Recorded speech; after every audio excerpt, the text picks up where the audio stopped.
everyone, and welcome to Bronyville. This is Bronyville episode number 50, recorded on... 50. Recorded on Saturday, April 14th, 2012. I am your host, Apple Cider, the Big 5-0 Chefers. Yo, we made it. How is this possible? You got your party favors. It's under somewhere. Yeah. Let me find it real quick. All the balloons are at work. But yeah, this show is... it's like the next two episodes are all going to be about, the us kind of patting on the back. Because 50 is like the big round number, but 51 is technically going to be our 1 year, but 52 is technically like a year's rotation. Yeah, it's going to be... So it's going to be 3 weeks of celebration! Woo! Self-bat patting all around. Engage. So yes, want to welcome Hey Chef for jumping in on the show. You're obviously here. Yay, I'm here. Unless that's your ghost voice or something. Ooh. Oh, don't do that, that's spooky. Our guest this week is Sherilyn Connelly, or Connelly. Hey, that's me. Hey, Connelly. How are you? Connelly, yes. Hi, I'm good. How are you? Thank you for having me on. Great to have you on. So, just to give a little idea, explain who you are and what you do. Who I am is I am a writer person, a person who writes, and the relevant things that I write to the show are recaps of My Little Pony, Friendship is Magic, for SFWeekly.com. Which is the blog arm, the virtual arm of the corporate-owned SF Weekly Alternative News Weekly. So you work at an actual news organization talking about ponies. I am independently contracted by the web presence of an actual news corporation to write about ponies. Never set foot in the office, do it all from home, but still, I'm blogging about ponies for the man. I'm, getting in there and subverting the system from inside. You are a champion, my friend. Thank you. I try. I do what I can. And my proudest achievement, the SF Weekly now has an official My Little Pony category for their blog entries. I fought for it and I got it. That might be my proudest achievement right there. Yeah, you really are awesome. Subjugating the man there, putting him to your own yoke. Well, that is very cool. So we are full up of media types, us two, and then yourself for this episode. It is an off week for us because we do not have an episode, though we do have a little bit of chattering about next week's episode we can do because someone got a press kit. Not us, but someone did. Someone somewhere. No spoilers. Hey, that's me. I'm the one. There will be no spoilers, of course, because I don't want it spoiled. I want to see it myself next week. Yeah. Oh, it's worth the wait. It's worth the wait. Oh, all right. From Sherilyn, it is worth the wait. Put that in quotation marks. Don't watch the promos. I'm saying this right now. If you haven't seen the promos, continue to not watch the promos. Go into it cold. Sherilyn says, do not watch the promos. It is worth the wait. It is. Well, very cool to have you on. We've got a jam-packed show. We've got tons of emails. We're going to talk to you about, working for the man and talking about ponies and maybe a little bit about the craziness that has been your wrap-ups of Season 1 and how Season 2 is gone and, looking forward into Season 3. Good. But first, as you know, there are 4 questions which are very important. We cannot move forward on the show until you answer them. So absolutely. Don't want to break the momentum here. We got to get going. Yeah, no, I know it is deathly important we find out these 4 questions because all the rest of the episode hangs in its balance. So absolutely. I must know the first 2 questions are favorite character and favorite episode. Okay, favorite character above all, Rarity. Top of the list. Absolutely. I'm a huge Rarity fan, especially as I've been going through the first season again. When I started recapping the first season, she was not my favorite character. Now that I'm almost done, she's at the top of the list. Ooh. With post-disillusionment Pinkie Pie coming in a close second. It's a little bit of a cheat because, she only appears for about 5 minutes towards the end of Party of One. But I have deep love for that characterization. Just thinking that she's talking to a whole bunch of inanimate objects, yet she's moving them herself. Exactly. The straight-haired, darkened Pinkie Pie in her fantasy land with the occasional cut to the eye twitches. Yeah. My Little Pony does incredible eye twitches when it's showing its characters under stress, and the ones of Pinkie Pie in that episode may be the best yet. Yeah, the Pinkamena is such a, like, you still see Pinkamena pictures, like, a year after that particular episode launched. There are still stuff where people just like, straight hair Pinky looks really good. Yeah, that's why I use her as you can see right now on my Skype, and as people at home can, they know what it looks like. That's what my icon is, because it just says so much. Straight-haired, crazy Pinky. I adore her. So I always bring this up just for any Rarity fans, because I find it very interesting. What was the big turning point for you? Because Rarity has had several episodes where she's kind of became a standout, particularly in season 1. But what was the one where you went, okay, this character went from not even on my radar to top of it? For me, it was probably the same one that it was for everyone else, which was Suited for Success. That's the first episode where we really got a sense, not even so much of Rarity's generosity, which was, of course, her, element of harmony introduced in the pilot that, let's face it, the elements of harmony in the pilot got quickly ignored throughout most of the rest of the first season, and so much the better for it. But it was her work ethic. Her work ethic and how willing she was to push herself to extremes, not just to please her friends, but to not be disappointing and to get her work done. I really, really appreciate that about her. And it stands in such stark contrast to how she seems on the surface. Because I know a lot of people are put off by Rarity because, she's vain and she's self-absorbed. And while these things are arguably true, she also, as I say, has a very, very strong work ethic. She has a career. She's doing what she loves for a living and works at it very hard, She's earned all of her negative qualities, if you will. All right. She's earned the right to be vain and self-absorbed sometimes because she works really hard the rest of the time, and she's very self-realized the rest of the time, and I admire that a lot. She knows she's good at what she does, so she's going to show that. And again, she works hard. I identify with that a lot. I don't work as hard as she does, but still. All right, very cool. And second question is your favorite episode. Favorite episode? It's like, I always hear people saying, my favorite episode, it's the one that was just on. Wasn't that the most awesome yet? And I've been having that feeling as I've been going through the first season.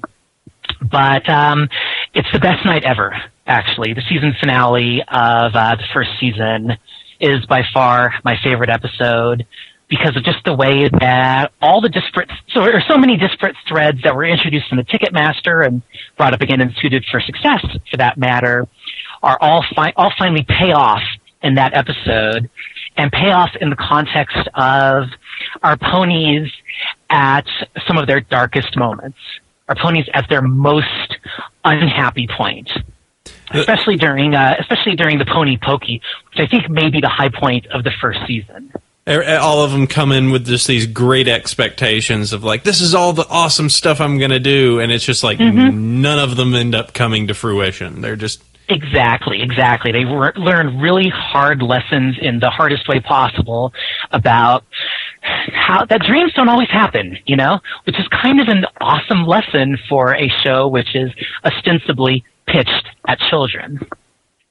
And the one moment out of that episode, which just gives me chills every time, it's during the Pony Pokey. It's very subtle. You really have to listen for it, but it's during Fluttershy's verse of the song after she's yelled "come out," and she stands up on her hind legs and screams. It's mixed very, very far into the background, but if you really listen for it, you can hear Fluttershy screaming in anguish. Yeah. And I was already loving the show by that point, but when I got to that, I was just like, wow, that's... And again, I've only watched the second season, I've only watched each episode once so far because I've been focusing on the first season. So I may have a new favorite when I start recapping the second, but for now, it's definitely the best night ever. All right. It's very, very cool. All right, so the two other questions that we have here. So why do you love the show so much? three main things that I love about the show. And this is in order of importance, mind you. The first one, it would be the writing. The second one is the writing. And the third and perhaps most vital element to it is, in fact, the writing. I absolutely adore the writing on the show, in case you hadn't figured that out by now. Just a little. Just a little. And the thing is, it looks great. It's fantastic. It's a beautiful looking show. It's incredibly well animated. But in 2012 or even 2010 when the show came on, that's not enough anymore. It's not that difficult to make a great looking show. I mean, The Simpsons now looks a million times sharper than it did for its first 10 years. But it was also a lot better during its first 10 years because the writing was so much better. Mm-hmm. And the writing in My Little Pony Friendship is Magic never ceases to amaze me. It's the writing that the characters come out of, and that the storylines, even though they're occasionally you can see where it's going, you're never sure exactly what's going to happen next. You're never sure how jokes are going to pay off. And, by the time you get to an episode like Best Night Ever, or even, say, for example, the second season finale, it's because of the writing and the voice acting, but still the voice acting, they're just doing what's on the page. It's because of the writing that you've developed such a strong connection to the characters, and, you have such an emotional bond, and what happens on the screen becomes that much more powerful. And again, that's all because of the writing, which is just absolutely top-notch. I think that's a really excellent point you make, because there's such a difference between, I'm going to throw two crazy examples out there, but your reboot of the world and your, as I said, this is very extreme, your Strawberry Shortcakes of the world, where, one of them is, if you were able to switch the audio and what was being said, and make it seem that, one was more important than the other, the one that really stands apart and can, that kind of explains itself well and can tell a great story is the one that you're going to remember. I mean, look at anything, you could say Saturday Night Live back in the day, was great because their jokes were just sharp and they had great writers. Anything that's been out there, I mean, Simpsons is a great example and things like that. It's all about what's on the back end. I would love to get some writers on the show and just talk about their craft. That sounds so great. Ugh. Oh, absolutely. It really, really does. All right. And go ahead. I was just going to say there's an old pretentious phrase from the theater, which is, if it ain't on the page, it ain't on the stage. And everything that's on the stage of the show was on the page originally, and I have deep, deep love for the writers for that reason. All right. And the final question we must find out from you is: so you are writing about these as you were offended earlier in our pre-show, these marshmallow ponies, but I'll simply call them our pretty pastel ponies. What do others find out when they realize that you're putting this much time and thought and effort into cute little ponies? It varies. There's a wide range of reaction. On the one hand, you have nothing, no comment whatsoever. I've taken to wearing fine pony shirts from We Love Fine lately. Woohoo! Yeah, I'm wearing their Rarity and Sweetie Belle Sisterhood shirt as we speak. And, I, wear them out in the world all the time. I have a show that I do in town called Bad Movie Night in San Francisco called Bad Movie Night that I'm always wearing my pony shirt while I'm hosting the show. And so it's pretty obvious, my love for the show is out there. No one says a word. No one cares at all. And I don't even get the weird sidelong glances, They're just yeah, of course Sherilyn likes that show. That makes perfect sense. And since it does not, hurt my life at all, doesn't affect my quality of living, I have nothing to say about it. I will simply move on. So you have that factor. You have people thinking, whatever, so you like the show. What's it to me? On the other end, I have some friends that I like to get together and watch shows with them. I like to introduce them to things. It's I turn them on to Breaking Bad and Battlestar Galactica, two of my favorite shows of the last couple of years. And I got to the point where they were trusting my taste in TV. when I suggested that there's a new show on, even if it sounds as improbable as a reboot of Battlestar Galactica, I mean, how can that not suck, right? But I convinced them to give it a shot, and they liked it. So one night I was like, I'm going to turn them on to My Little Pony, Friendship is Magic. I'm going to use the credit that I have built up and introduce them to this show, which I love so much now. So I went over there, and they're like, okay, cool, what are we going to watch tonight? I said, we're going to watch My Little Pony, Friendship is Magic. And the response was, ha! Right into my face. Perfect, direct, active eye contact, laughing in my face, just, as literal as it gets. They're like, really, My Little Pony, Friendship is Magic. Really, you watch that, do you? And, the laughter continued pretty much through the end of the first half of the pilot episode, through the first part of Friendship is Magic. And at the end, they turned, laughed again, and said, so you really watched this, huh? Well, maybe my 4-year-old might like it, but, as an adult, I don't think I can watch this show. So those are your two reactions generally. Mm-hmm. And also when I started doing the recaps, which was really my way of saying, hi, show, I enjoy this world. It brought out, hi, world, I enjoy the show, rather. It brought out some of the trolls, unsurprisingly. Some of the first comments that I got were, ha, bronies are so dumb, ha, bronies, WTF, lol, things like that. And when I ignored them. I do not feed trolls, especially when they're making fun of pony fans. And so I continued on with the series, and they kind of lost interest. They have stopped, giving me static for liking the show, probably because my attention span for loving the show is much longer than their attention span for making fun of me and others for loving the show. Mm-hmm. All right. So, yeah, that's the range. Okay, well, that's good. Yeah, I think that sounds about right. Yeah, the trolls usually just on the moment, hey, somebody posted this. All right, whatever. Leave some comments. Forget about it 3 minutes later. All right. As long as you just don't feed the trolls, kids. This is how you get them to go away. Exactly. Just keep enjoying the things you enjoy, and they will lose interest really fast. There you go. All right, Sherilyn. Great to have you on, and we are going to go ahead and move forward. We got sponsors, news time, books, topics, all sorts of fun stuff. As said, first we need to hit sponsor. Chef, could you please enlighten me? The fantastic folks over at We Love Fine. I have a fantastic selection of amazing pony shirts to hide your nakedness with. And if you use our coupon code Bronyville10, you get 10% off your order. And they added a "Do you like bananas?" shirt. Oh no. There's a horsepower shirt. Oh, there is a pretty neat Rainbow Dash shirt there. Yeah.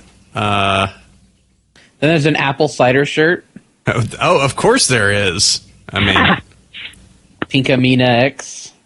There's like Skrillex with her hair down like that. There's Derpy in a top hat and a monocle, which is amazing. And not just in pony shirts. I see they recently, and I kind of like this one, the I Beat the Kobayashi Maru shirt that you can get out there. Kind of awesome. Yeah. Tons of not just pony stuff on there. They've got Tron, Steampunk, Teenage Mutant Ninja Turtles, Avengers. They have everything. Whoa! This rarity shirt, Pony with the dragon tattoo. Wow! I saw that movie. Yeah. How does that make you feel? That movie. Oh God. Okay. If you could have pushed, I could not physically push myself harder down into that chair by the end of that movie. And there's a shirt on it on We Love Vine at WeLoveVine.com. With rarity and adult Spike. Oh wow, that's. And don't forget also the contest is still out there. The We Love Fine contest for the fan design contest. And if you go ahead and vote, you increase the amount of money that they can win. So go ahead and check that out. Click on We Love Fine. Go check that. There's some really, really awesome submissions inside of there. You can even still get that awesome submission we chose last year. All right. Okay, that seems good. So, Sheffers, how's the week been? Anything on fire at this point? Are we in trouble? How in trouble are we? Please say we're not in trouble. We're not in trouble, no. Yay! Yay, we're not in trouble. Thankfully, things are okay. One more week, and then the season ends, and then we might be in trouble, but we don't know. Then the drought begins, and then we have to rely upon one another. Yep. Hoofs across America. Well, anyways, moving on into our news segment this week. Insert news music here. Yep. So, Entertainment Weekly has reviewed the season finale because they got one of those press kits. And it's they do a little nice spoiler-free thing and talk about how they're putting a wedding announcement in like the New York Times, and that's so beyond ridiculous. It rolls back around to being kind of awesome. It is. It's just like, by the way, to those who are in attendance, there shall be a wedding for... I'm just like, wait, what? This is so... wait, what? Okay, all right, I'm with it. Brain kind of broke there, but then I got back on it and thought it was okay. So please explain there, Sheffers, what this... how they took it and what does this all mean to me? It's Entertainment Weekly. They're kind of a big deal on the internet to some people. Really? And they reviewed the season finale. I mean, it's kind of what it is. There's no real deep analysis to make of this. It's an interest thing. I'm trying to see all the comments. How many... Let's see, there's only 11 pages of comments. I wonder if there's anything amazing as part of this. I can't imagine there'd be any trolls. There's the usual, they're all creepy pedos, blah, blah, blah, whatever. It's the internet. I'm not going to get mad about words on a page from some bored anon. So, if you are in Tennessee, moving on to the next bit of news, if you are in Tennessee at some point in the near future, in this case, June 9th through 10th, 2012, in Knoxville, Tara Strong, voice actor of... excuse me, Twilight Sparkle. Is that how you feel about Twilight now? Flip laptop, show over, burp, Twilight Sparkle. I'm professional, guys. Episode 50, Burpathon. They have Tara Strong, who's been in everything, but she's Twilight, and she'll be there at the Falls Cedar Bluff Convention Center at 321 North Cedar Bluff Road in Knoxville, Tennessee. Hey, links in the show notes. Check it out. They have Tara Strong, Joseph Michael Listner, Eddie Miller, Robert Tennell, Don Hillsman 3, so you got the creator of Dawn, a little girl zombie from AMC's Walking Dead, the writer and producer of Surf Nazis Must Die, which, that's an amazing film. Awesome, very cool. Don Hillsman III, artist for Gambit, X-Men, and professional skateboard champion. Another of the Walking Dead's sniffing zombie guys. And a couple of the more Walking Dead zombies. It looks like it's going to be... It's not like the biggest con around. It's a $5 admission fee. But if you're in that area, a lot of times if you're a brony in that area, you're probably not going to get an opportunity to go say hi to Tara Strong anytime soon nearby. So I would suggest you check that out. It's Saturday and Sunday only, from 10 to 5 and 11 to 4 on Sunday. And now I'm looking at my plans and going, Knoxville, Tennessee, what if I went and hung out with my friends in Atlanta? It's only 4.5 hours away. I could... But you might get to talk to Tara. I could. She's the voice of the best pony. I could do that. I don't know. It might be an idea. And, she's been so, like, look at the Emerald City Comic Con. She was just like, she relished in those, on all the bronies that were there. Relished. Yeah. She adored them. It was awesome. I don't know. I'll have to see. That's kind of tempting.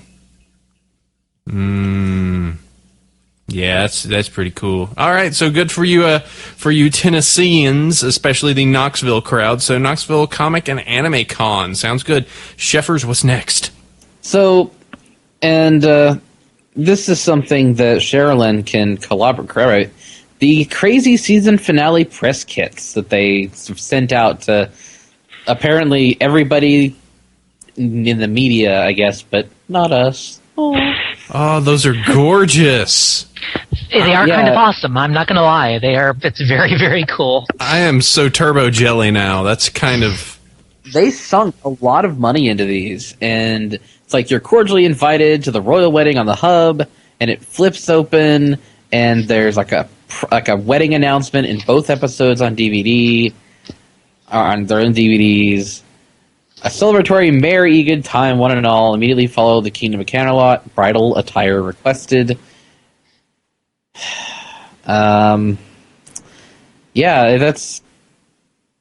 It's media information and it identifies the ponies. It's like, this is Applejack, this is Rainbow Dash. Orange and blue and purple and pink and yellow and white. That's how you identify them. White pone. This worst pone, no. Those are really cool, and I really wish that we had gotten one. But that's really cool that they're finally throwing enough money at the show that would indicate that they're really keen on keeping it around. And they really want to sell that toy set too. They got the train, and they're going to have the wedding castle play set come fall. I am so jelly right now. I do have to say I'm absolutely certain that you are going to be keeping that, Sherilyn, but I could imagine after this is done that would be eBay fodder like crazy. That crossed my mind, I have to admit, and thankfully it comes opened already, so there's none of that, more valuable because it's kept in the package nonsense. But should I ever fall on truly hard times, then I might be able to make a pretty bit or three off of the package. Yeah, that's some pretty crazy. I wonder how many people are just like the news weeks of the world, or just the random news outlets, just like, what's this? Oh no, I'm gonna put it on my desk and then 3 weeks later toss it out. Mm-hmm. So start dumpster diving at your local Fox News. And I'm curious, were you aware that we just missed in LA a live event promoting the episode? Supposedly there was one down there. I did hear some rumblings, and I know that there was that the hub actually got in contact with somebody who I got in contact to somebody to get some bronies and some people down there in the LA area.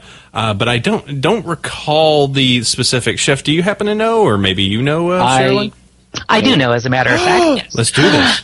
All right. Yes, the lovely representative from the hub who had contacted me in the first place, gods love them, sent me the invitation to the event. The My Little Pony Bridal, we know how that's spelled, shower from 11 a.m. to 1 p.m. in Culver City today. I will read you the invitation. The Hub TV Network cordially invites you and your family to the My Little Pony Bridal Shower, hosted by Tori Spelling. Celebrate the royal wedding with an advanced screening of the two-part wedding episode, photo ops with the bridal party, cake decorating, bouquet making, and a horseshoe toss. Saturday, the 14th of April, 2012, 11 a.m. to 1 p.m., which means just passed, and then some information about the date.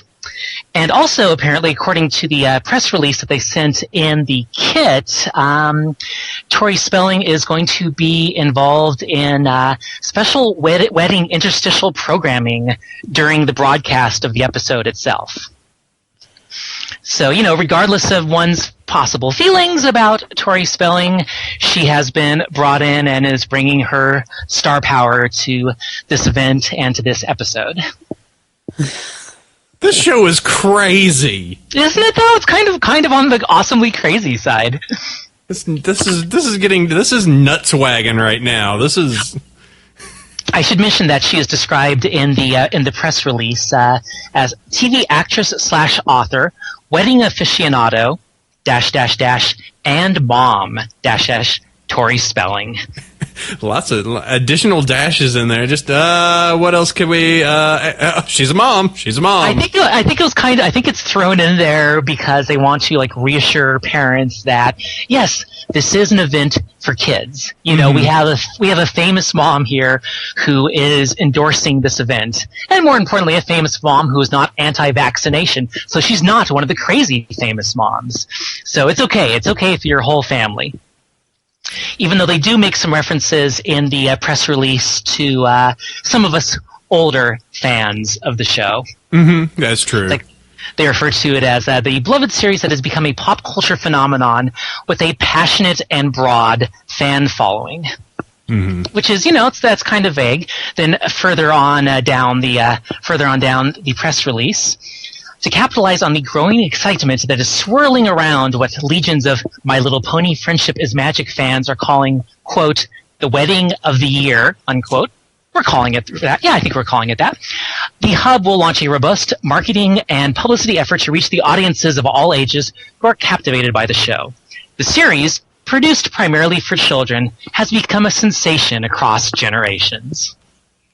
Which I think is a damn diplomatic way to put it. I think they phrased that very nicely. Yes. Across generations, a.k.a. Across generations. All without invoking the divisive B word. There's a bunch of dudes that watch this show. Exactly. And they call themselves bronies. And they're exclusively all male in spite of the very strong female population of the show. And we seem to keep getting ignored for some reason. I don't know why. Yeah,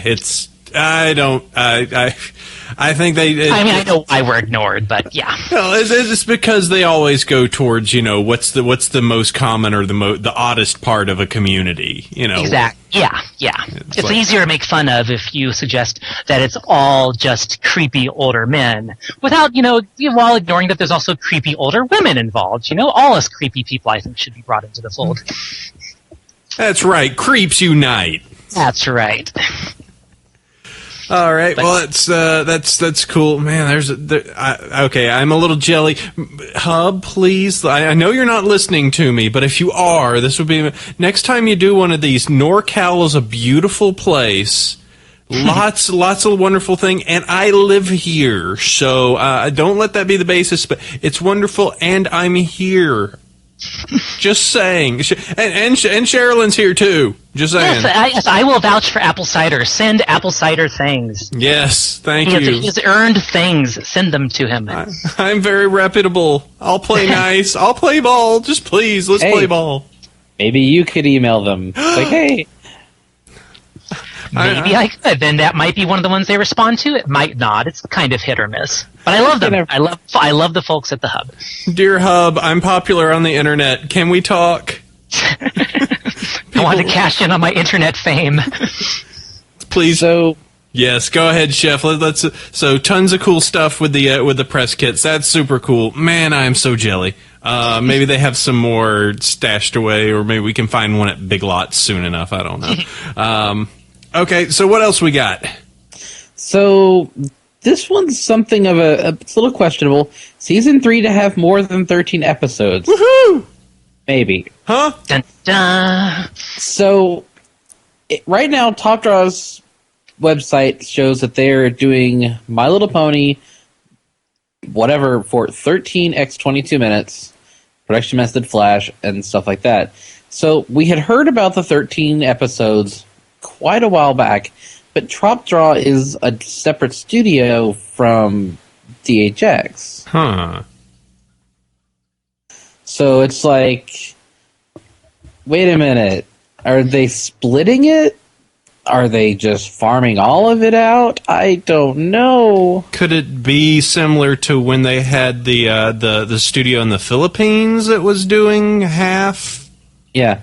Well, and it says properties that they're still doing Pony at DHX. You know what? I'm going to infer that this is a stealth way because, as said before, they had the Philippine company that they were working with that did a lot of the episodes during season 1, and this is likely them just moving on to a different group to do half of the episodes, and then DHX do the other half, which would give us the mythical number 26.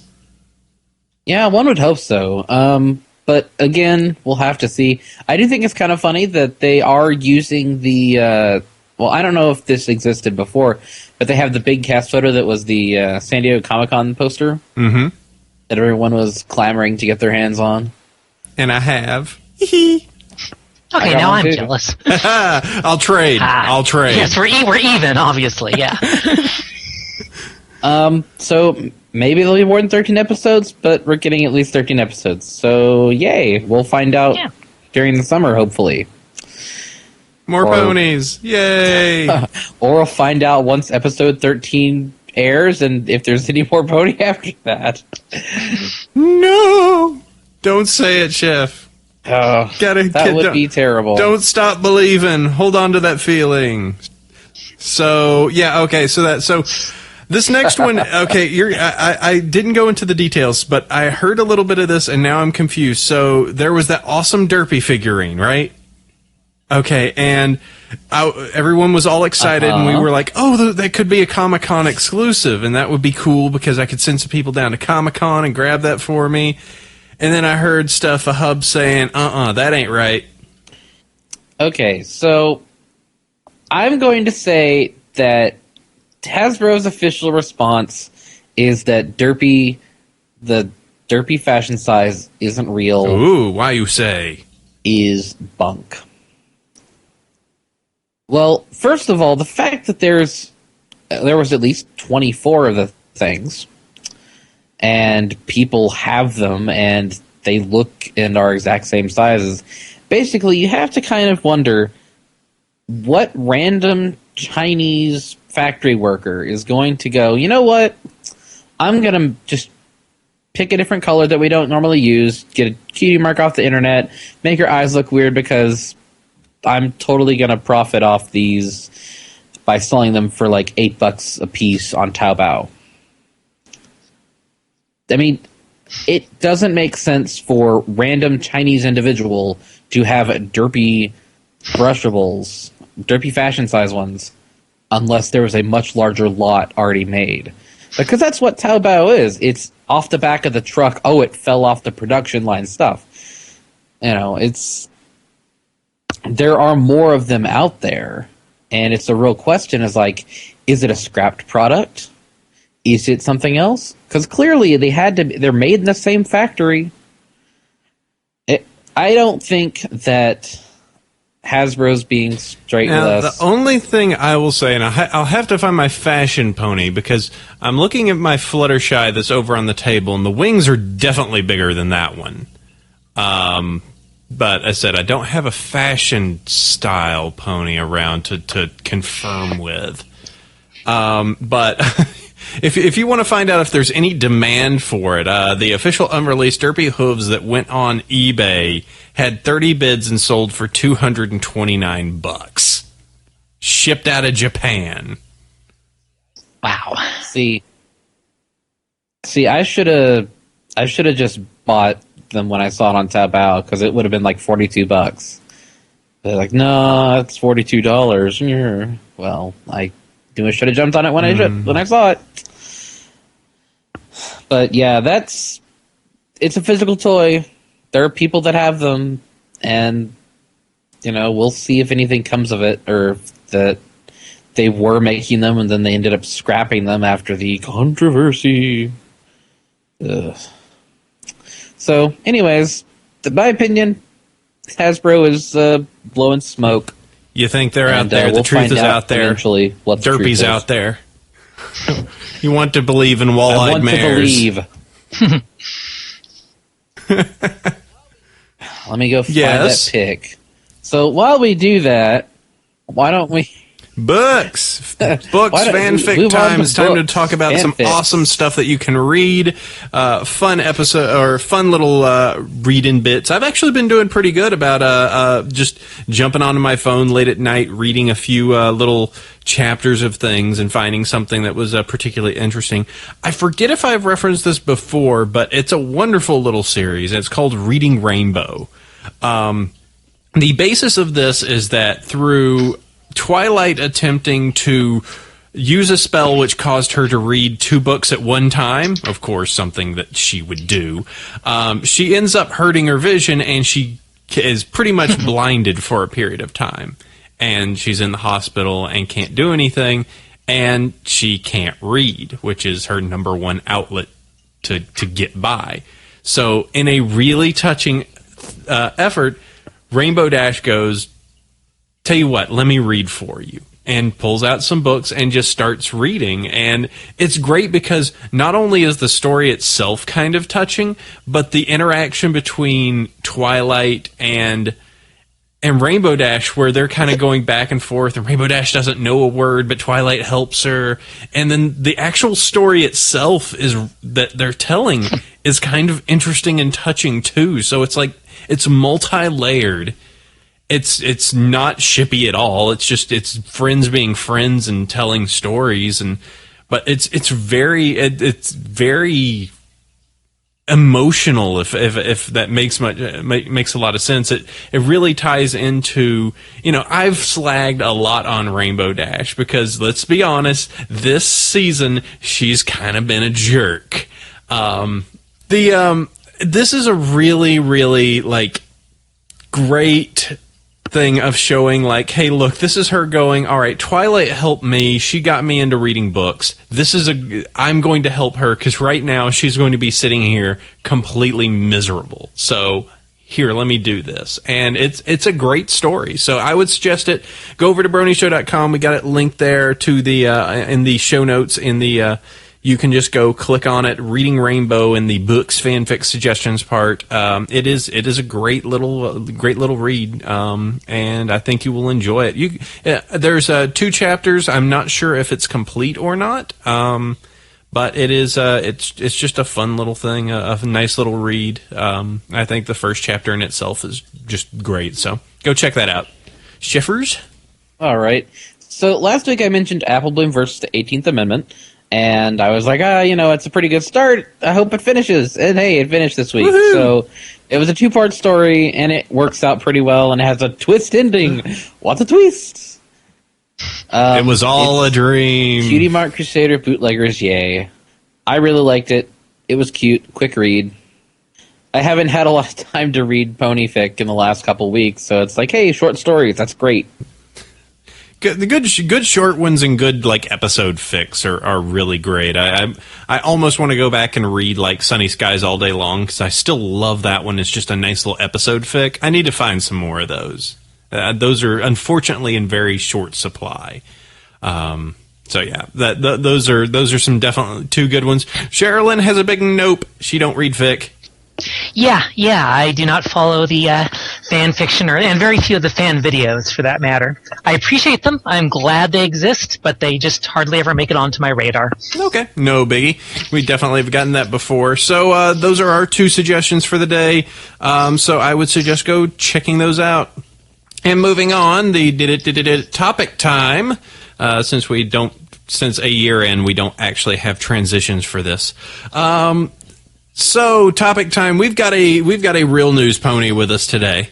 Us the little slackers here with our rebel radio show, Robble, opposed to someone who is actually out on an actual newsy site, blogging and talking about ponies. So, Sherilyn, I'm kind of curious. So, first off, I want to know how you came across watching the show, and then second, how did you come across going, well, I'm going to write about this? Well, I had first, earlier last year, early in 2011, when it was just starting to kick in, like everyone else, I was hearing rumblings about it here and there, that the kids on 4chan were going nuts about this children's show. That was My Little Pony reboot. And I was like, okay, yeah, cool, whatever. Went on about my business. And then it was in August, actually, of last year, I was at, appropriately enough, a pony role-playing event when someone I was talking to was telling me about the show. And I was like, okay, I guess.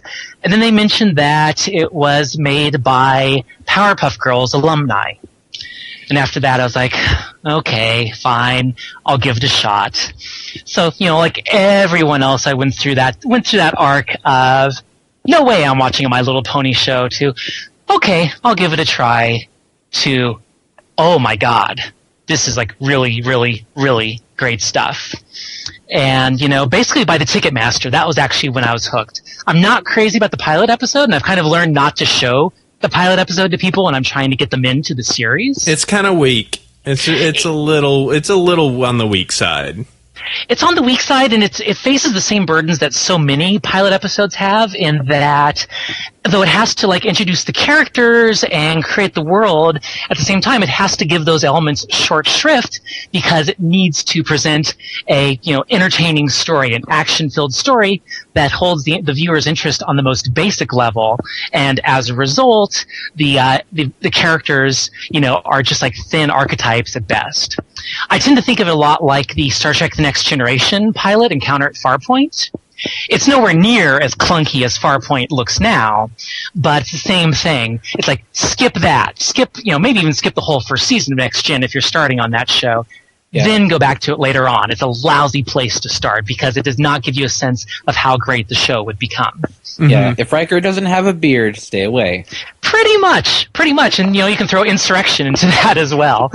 Beardless Riker, no good. And so also around that time, around last August, I was asked by one of the editors at the SFWeekly at their exhibitionist blog. They were, kind of desperate to bring in new contributors, and they liked my stuff on Twitter, and they were fans of my show Bad Movie Night, and they asked me if I could start contributing to the blog. And I was like, sure, why not? And for the most part, for the first 6 months or so, for most of 2011, I was doing old TV shows and cult movies, just a lot of weird, obscure things that I have in my collection because I'm a cult film buff. I absolutely love them. And then in January, I believe it was January of this year, I noticed that one of the other exhibitionist writers announced that they were going to start recapping Downton Abbey. And my first thought was, well, that has nothing whatsoever to do with, San Francisco. My stuff doesn't always have to do with San Francisco, but this is going to be a continuing series. Then I realized, hey, if they can write about Downton Abbey, I can write about My Little Pony. And I asked my editors, and they were like, sure, why not? We need a filler. Go for it. Let's see what happens. And I was super excited, and then soon learned that it's actually a lot of work recapping a show, especially the way that I do it. It's like a 22-minute episode takes about 4 hours of my time to actually recap it, to get the screen captures and decide what gets into the recap and what doesn't. But it's been a lot of fun, and the response has varied from no comment, most people don't comment on it at all, to yay, keep up the good work. And it resulted in me getting the press kit for the season finale, so can't complain there. Yeah, nice. Really. So I find that interesting that they were just like, okay, sure, My Little Pony, sure, all right, we need some extra legs here, so let's go ahead and let's have you put that in. That's kind of cool in their in that own regard of just like, yeah, all right, Downtown Abbey, My Little Pony. Have they seen, do those articles get any particular uptick that you see when they get posted, or are we still trying to worry those metrics? I thankfully do not have any access whatsoever to actual web traffic. I have no idea what kind of actual hits they get. Mm-hmm. At most, they'll maybe get 5 retweets and a couple of likes, and every few recaps, there'll be maybe a comment. but my editors haven't told me to stop doing it. Okay. You know, they haven't said, you know what, this is bombing. You know, we're not getting any hits at all. This is not worth, you know, the little that we're paying you. It's not worth it for that. So it's doing well enough, and it guarantees that they'll have something to publish at 8:30 on Wednesday mornings when it goes live. So I think that's enough for them right there. All right, that's cool. And of course, I think it will help. I mean, right now you're going through season 1. Where are you at this point? Which episodes? Let's see here. I just this past Wednesday, episodes 19 and 20 just went live. So that would be, good Lord, which ones would that be? Dog and Pony Show and Green Isn't Your Color. Yes, that would be them. And Over a Barrel and good Lord, whatever the next one is after that, those will be going live next week. And I'm about to start on the Cutie Mark Chronicles, which I'm very happy about. Oh, yeah. And especially because I'm so looking forward to doing Party of One and The Best Night Ever.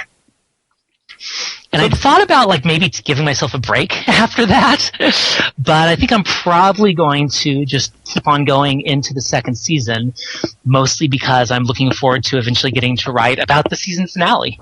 Mm-hmm. Well, I think that I would love to see this move forward and actually see, you know, once we have weeklies that are you recapping the actual, once we hit season 3, you're actually recapping of that week, because that would be very cool to see coverage in an actual media outlet of this was the episode this week, OMG Pony, you know. I can imagine that going across really well, of having day and date recaps. Or not day and date, but you know, we're seeing weekly recaps on an actual blog of just oh man, did you see what Pinkie Pie did this time? She's so crazy, you know. And as near as I can tell, no one else is doing this, at least on, good Lord, I don't even know what the word would be, you know, major media blogs, you know, quote unquote, respectable ones. I honestly don't know what the proper word is, but the Onion AV Club, for example, largely ignores the show.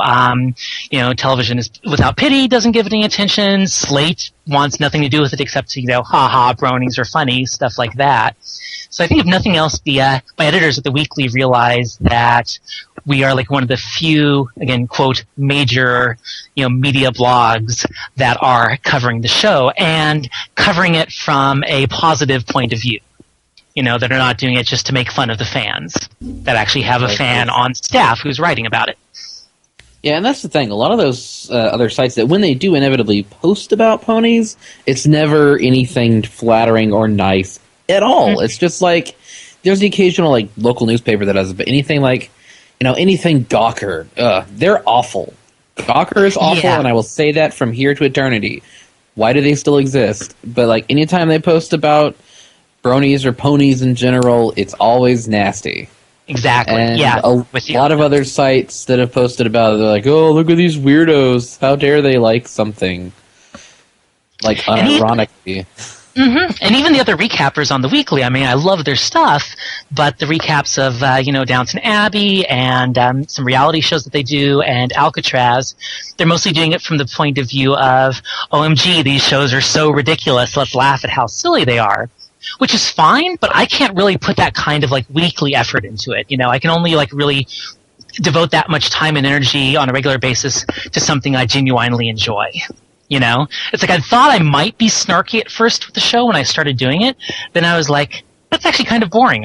That does not interest me. I enjoy the show too much, and someone out there has to be taking it seriously with a sense of humor. You know, I have jokes in there. I point out the pop culture references. I have fun with it, but it's not. I'm laughing with the show, not laughing at the show. Mm-hmm. Well, I would love to see this. You know, the articles that you do get pushed along. I would love to see you actually get some coverage of the guys up at DHX, because they are so super cool. And you've also obviously endeared yourself to the hub. sending you that ridiculously awesome press pass. And I'll be honest, when they first contacted me, I was thinking to myself, is this a roundabout way to get my mailing address so they can send me like an official cease and desist letter? Because it's like, I use a lot. I use 15 to 20 screen captures in every recap. And they're screen captures with subtitles, which, the episodes don't originally have subtitles. So there's a lot of quasi-legality going on with these with these recaps and the pictures I use. But, no, they seem to, genuinely appreciate it. Or at least see me as an opportunity, and hey, I'm fine with that. So they just they just randomly emailed you, "Hi, we're the Hub. What is your mailing address?"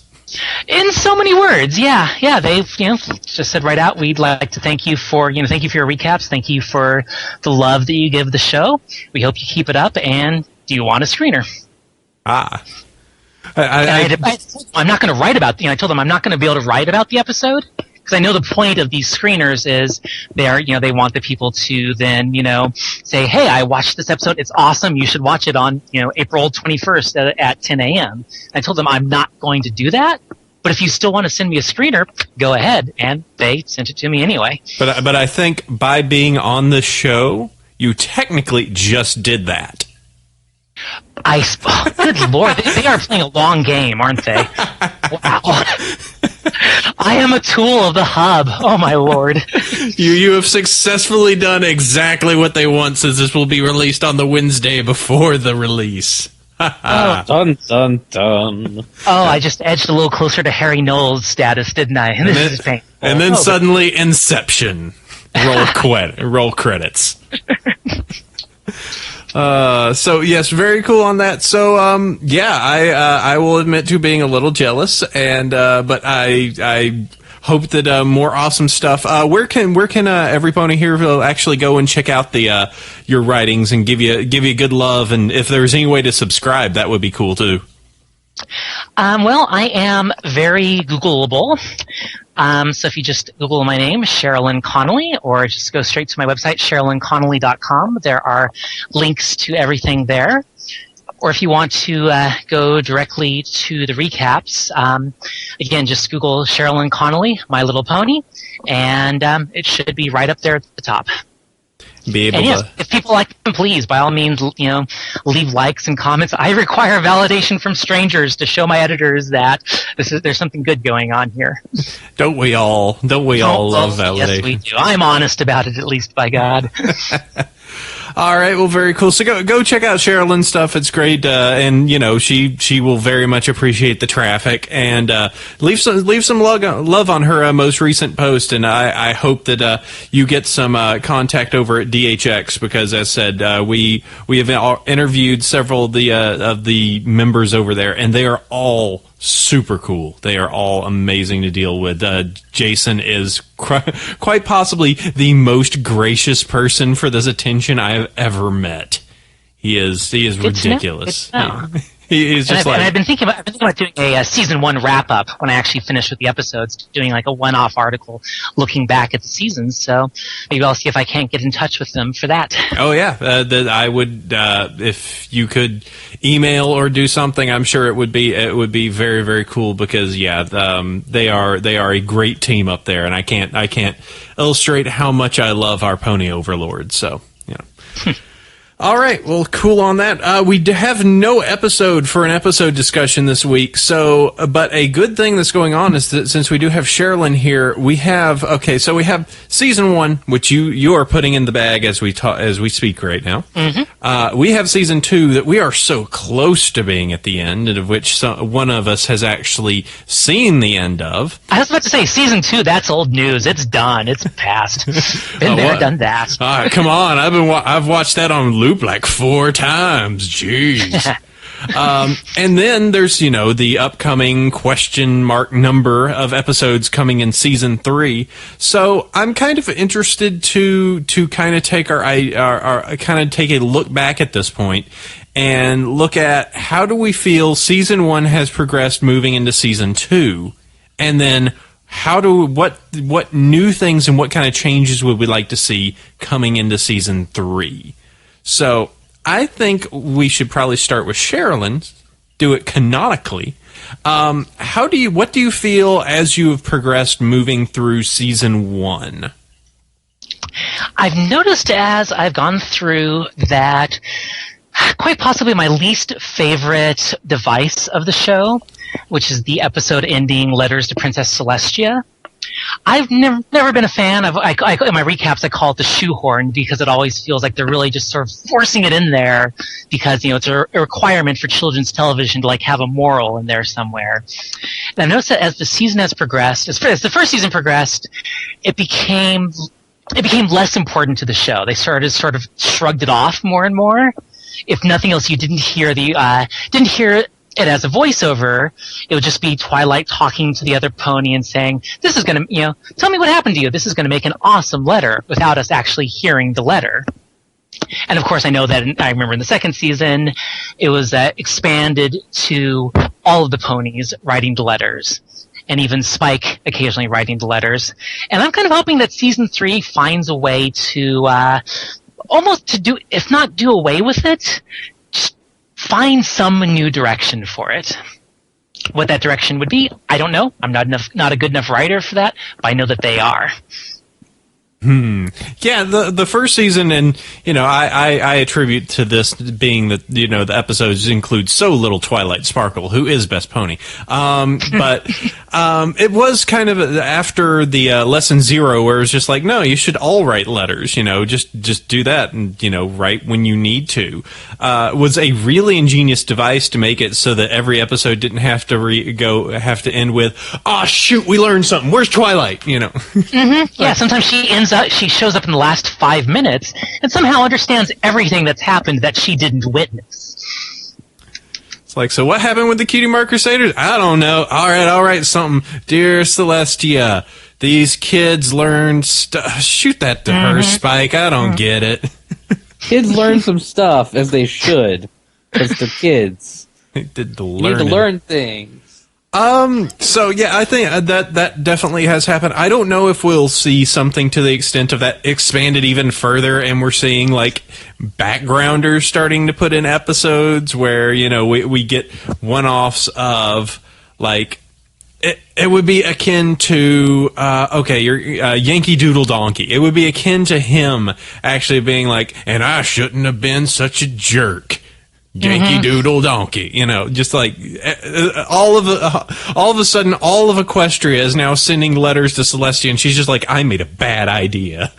Right. And even in the end of one of the first season episodes, it was A Bird in the Hoof, actually, when Celestia's there and Fluttershy even says, "Should I write you a letter?" And Celestia's back like, No, do not write me a letter. I'll remember. It's all cool. Do not write me a letter. I feel like Celestia was kind of talking for the producers at that point. It's like, no more of that. We're cool. Let's move on. It's like, I'm here. I'm like right here. I'm here. I saw it. It doesn't need to go into my filing cabinet. I'm good. Please make sure you submit this in college-ruled, double-spaced. Twilight's just like, "Oh, God. Oh, wait. I'm using 11-point font. I have to go 10. MS Word of having to submit all those across. All right, so what other? Let's see. I'm trying to think of what other changes. I don't know. I feel like there's been a big tonal shift between season 1 and season 2, and I'm trying to kind of put my mind on exactly what it is, and it's not just the. I don't know. I feel so much. Okay, here's a good one. I feel that in season 1, a lot of the characters, in many ways, started and ended similar. They were the same characters when they started the season as they ended the season. As I'm watching season 2 progress, I'm noticing the changes per episode. For instance, you're saying Rainbow Dash, I don't like to read. She reads. Then in later episodes, she's reading. You have Fluttershy having these episodes where she's being assertive and putting herself, and she seems like she's more assertive and actually, putting herself out there. It's almost like opposed to last season where you could have... We had ordering schemes where it was like, oh, well, this one goes behind this one, and that one becomes behind this one. This almost seems like a natural no. These characters are getting smarter about how they're doing things, and this is the order. And that was something... They're developing. They're actually developing, which you don't often get in children's cartoons. It's pretty remarkable. It was just kind of like this season of just like, wait, Twilight's not falling for that same mistake of freaking out because things aren't going well than she does later. But you know, they're not stumbling over those same blocks. You know, they're actually progressing and making better. And I almost wonder, like, that's such a interesting aspect. Like the first moment that I noticed, like, wait, no, they're actually doing that. They're not falling for those same pitfalls that they seem to have like in previous versions and previous episodes, which is just kind of so interesting. Like, and that's one of the things I try to tell people, what you're describing there. I try to tell people why it's such a good show. It's like, yes, it's about magical cartoon ponies who are actual characters, who have actual depth, and who actually, like, change and evolve and react to things like, you know, real people do. And that's, you know, that's engaging storytelling. That's what the show does so well. Except for Applejack. She's just the Tao of Applejack. I just is. I am Applejack. I am as I am and as I always will be. She's a bit of a Buddha of Sweet Apple Acres there. Well, actually, I guess, come to think of it, Big Mac would be more of the Buddha. Well, that's a whole other story. We won't get into that. Let's see. Is there anything Chef, is there anything you have on your head for progression between season 1 and season 2? What you've had a particular flavor for? Well, I like the fact that now episodes don't necessarily have to shoehorn in Twilight. That full episodes can go by without Twilight being around or any other particular main cast pony, where you have episodes where it's usually like 2 or 3 of the main cast, and that's it. And that's good because you get to see how, you know, not everybody is singularly focused on Twilight as the focal point of friendship. Everybody else is friends with each other to varying degrees, and it's good that they show that. You know, they don't have to give the impression that, oh, if you have a group of friends, you have to do everything with all your friends all the time, which, I mean, little kids might get that idea. And they get to grow the characters and how their particular relationships work. You know, Fluttershy is friends with Rarity, but her friendship is different than Fluttershy's relationship with Dash, and Fluttershy and Twilight, you know, they have varying degrees. You know, Applejack is in a competitive relationship, you know, with Dash, but she's not really keen on Rarity, but she maybe respects her because she's a business mare. And, you know, they each have their little interacting web of relationships that are not singularly focused on one character. And I'm glad that they showed that in season 2, that, yeah, friendships are great, but you can be friends, you know, with everybody on their own, too. So, well, was there something that you wanted to say, Carolyn, or sure? Close enough. Yeah, very much what Chef was saying about the different ways that, like, you know, individual pairs or trios of ponies interact with each other. It reminds me a lot of two other current shows whose names I drop a great deal in my recaps, which is Cougar Town and Community, both of which are, like My Little Pony, about the ways that a particular core group of characters works both as a team and also when paired up. And every pairing is different than every other pairing. And just like how behaviors between, you know, 2 ponies are different than the behaviors between 2 other ponies, and there's like nearly infinite combinations with them and all the different directions they can go. Both of those other shows have that to them and do it very well. So quick, easy question before moving on to talk about what we would like to see. What pairings do you think have not gotten enough coverage? I will add into this Rarity and Dash. They don't interact much. I'd probably say Rarity and Applejack. Well, they had that one episode. Well, they had Look Before You Sleep. They had Look Before You Sleep, yeah. And Sisterhood Social. But I would actually like them to say explore. It's like, even though we, you know, work in different fields, we can still be friends. We're not competing. we both have our businesses to run or whatever. I don't know. Pinky and Fluttershy haven't had a ton of one-on-one interaction, I don't think. Twilight and Dash have had enough. We still need a solo Scootaloo episode. Oh, God, yes, we do. Come on, we've had all of them, and we just need some Scootaloo. Jeez. I still want the Cutie Mark Crusaders comedy team to return. That may be one of that's my second favorite musical sequence from the first season. Is the Cutie Mark Crusaders song, and they need to come back. We need to see that Equestria tour that they made the shirt for. I want an episode of them actually touring Equestria. Trying to do a terrible comedy acts. Mm-hmm. That's a good point. So let's talk. But they almost get overlooked. But the CMCs, their progression on season 1 and season 2. If I actually have to give a feel, I feel that the CMCs were stronger in season 1 than season 2. I don't know. I mean, season 2, they had several more focal episodes, and they all inevitably fail in their own little ways. But, I really liked Ponyville Confidential. I thought that basically showed, I don't know. Well, I don't remember. I remember that the Cutie Pox largely involved Apple Bloom. Were Scootaloo and Sweetie Belle even in that episode? They were. They were just they were in the periphery going, "Oh wow, that you got a Cutie Mark. Oh, you got another." They were mostly in the periphery of just being "Wow, that's so great. You got that."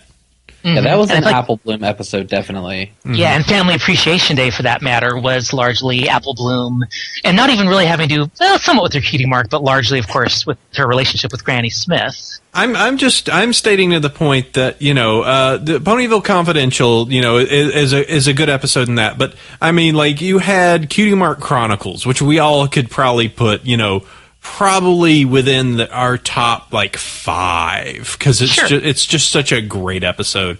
And then you have the Showstoppers, which at points was just okay, I don't know what they're going with this, and maybe on the first viewing you didn't get how ridiculous it was, but afterwards you just went, oh god, they're making fun of every 80s terrible hair metal band out there, and it's just nailing it too, totally nailing it. It's more funny on subsequent viewings of just knowing just how weird that dig was. Mm-hmm. So I feel at least in those that those were. I like those episodes for at least the CMCs because I think it established them a little bit more, and maybe it's fine because I don't know if you could have as hard done the hey, we're just going to go and muck around and do our and try and get our Cutie Marks as episodes again. Yeah, you can only do so many of those montages before it's okay, we get the point. You guys aren't good at this. We're getting it. Yeah. So, but yeah, I'm totally with it. We need a Scootaloo episode. What's up with that? Less shrug. All right, so let's see. Let's do the last part of what would we see. So season 1 and season 2, we've already talked about the great progress that's been made. Season 3 is going to be soon coming this fall. Where would we like to see them go? I will open the floor first to Mr. Chef. More adventure episodes. This season had fairly few of them.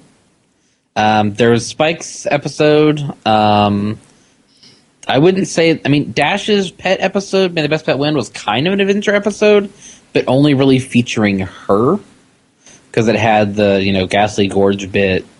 And the last Roundup was an adventure episode. I like to see the main 6 going on adventures and learning lessons along the way. That's great, but I like the occasional world building they do in these type of things. Mm-hmm.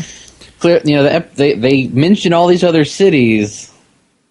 Come on, let's go see some of them. You want a trip to Manhattan? You want to go through the hard streets of Philadelphia? You want to see all these. You want to know the world exists. They're having to go to the Griffin Lands and all this other craziness. Yeah, that could be super fun. So Sherilyn, what about you? Is there anything for season 3 you would particularly enjoy to see? Oh, there's not a lot I can say that Chef didn't just steal right out of my brain, because that's exactly what I was thinking as well. Not even strictly like adventure episodes, because, I can give or take, the epic scope and the chases and stuff, but I want to see the other cities. I want to actually have episodes set in, another one in Manhattan. Let's see Trottingham finally, for example. Episodes where we really get a sense of the, other ways that people, God, that's so human of me. Other ways that other ponies live in Equestria.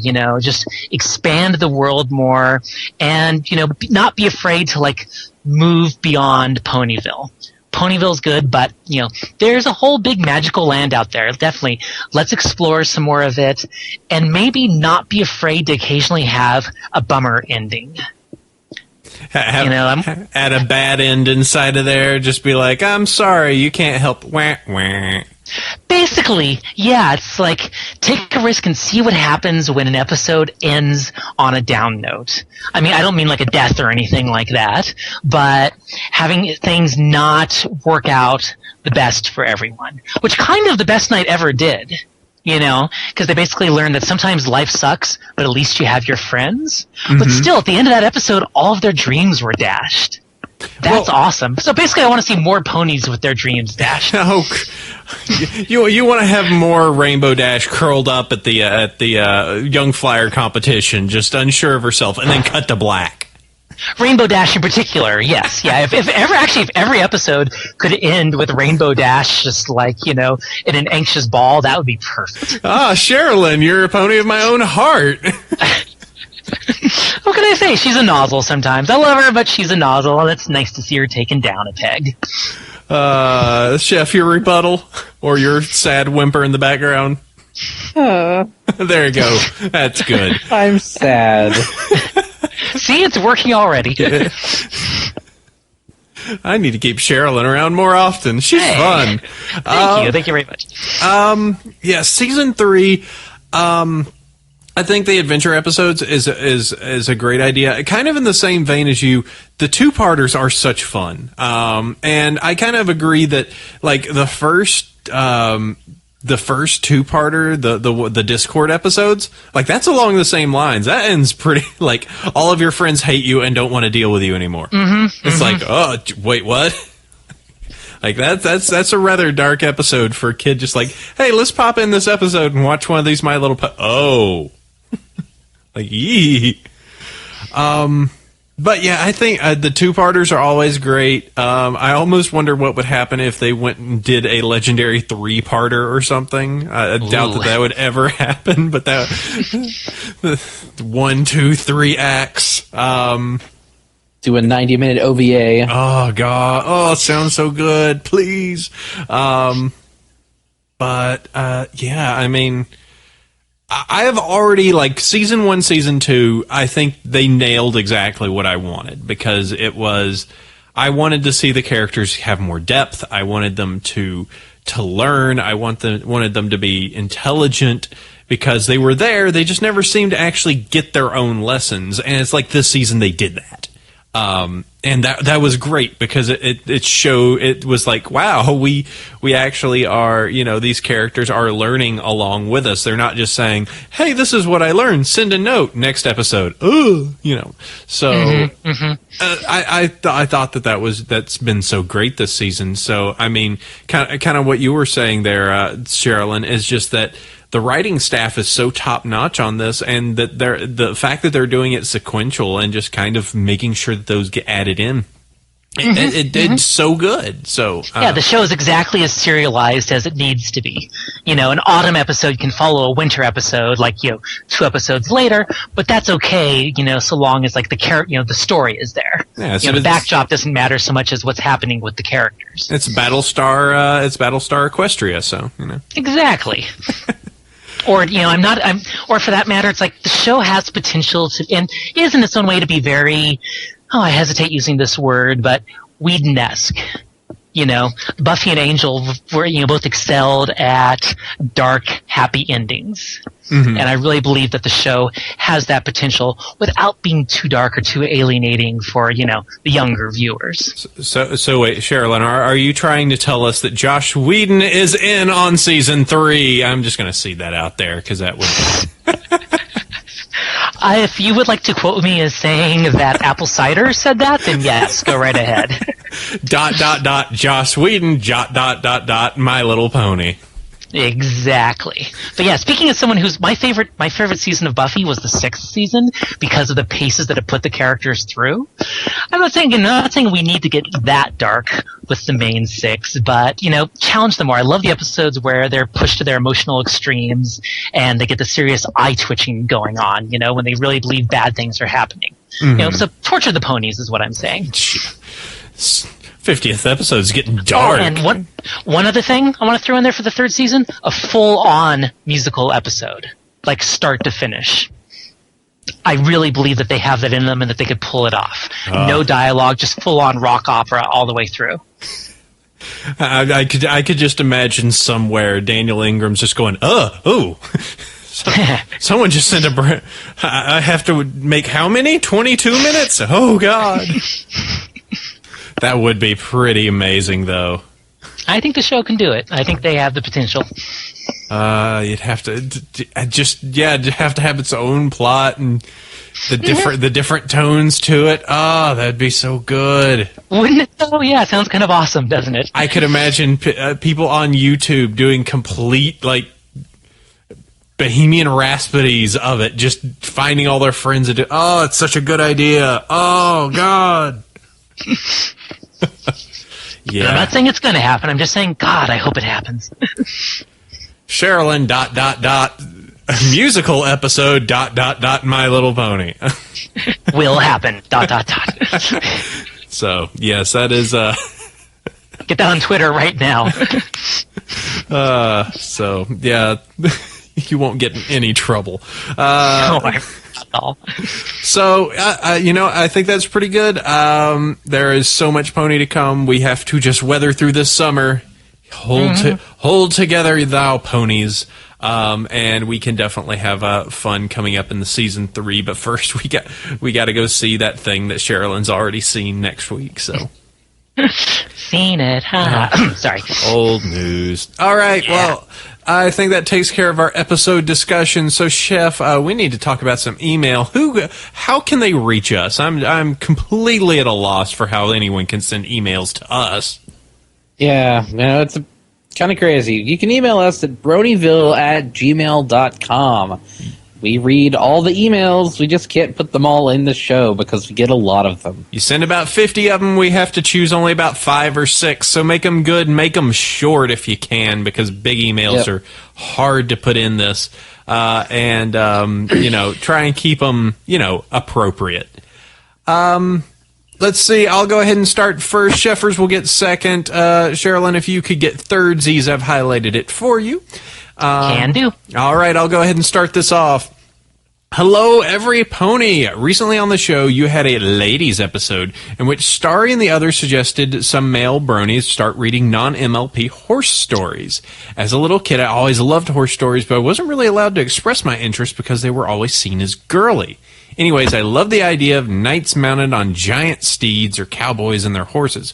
So I'm happy to say I'm currently reading Black Beauty. I understand that the book is neither knights or cowboys, but it seems interesting. My question is, has MLP taught you to indulge in any of other interests that may have been thought too girly or too strange? Anyway, thanks for putting on the show. TSG:*Shy. Now I'm going to have to think about this one. I mean, besides getting a whole bunch of My Little Pony figurines and I'm going to have to think about that. Is there anything that I've done that is particularly girly? Chef, what about you? The girliest thing I do is watch this show, and that's really not that girly. I have a whole bunch of the figurines. I've got all the McDonald's one on my desk. I've got a whole selection of the little pocket ponies over there. I have a couple plush and stuff. I mean, it's the fan thing. I don't. It's one of those things that, to me, it doesn't translate as girly. It's more, I like this show, I'm going to watch it. So I don't really have to deal with that kind of pressure, I guess. I don't know. Yeah, I'm at a loss trying to find, and I mean, there's so many like non-girly things that have been brought in. I mean, we've done tabletop twice, and that's not particularly. I mean, it definitely can be girly, but it's not usually seen. And we've seen like video games and like particularly weird video games been made. I think that part of the great part of the show is the fact that it is cross-gender. You know, it can be both for both sides. So I don't think it makes it so that guys feel like they should be looking at more girly things. I don't think it makes it girls feel like that they should be looking at more masculine things. So, I mean, that's kind of my take. Sherilyn, how are your feelings? Yeah, no, I agree entirely on that. I mean, you know, I am a female who watches the show. I was told about the show and encouraged to watch it by, you know, I'm in my late 30s, but by like, you know, a woman in her early 20s. So it really does cut across all ages and, you know, all gender expressions. And the notion of, you know, it being either too girly or too strange is so like subjective and reductive. It's like, that's so good. It's going to vary so much from person to person. You can't even really answer a question like that. And why would you want to, you know, limit yourself, limit what you can enjoy based on, you know, other people's concept of, you know, what's correct for your gender or what's appropriate? It's like life is too short to really worry about that. If you find something you enjoy and it gives you pleasure, then be grateful for it and enjoy it. And, you know, don't beat yourself up or think like, should I be enjoying it? There is no should. If you enjoy it, enjoy it.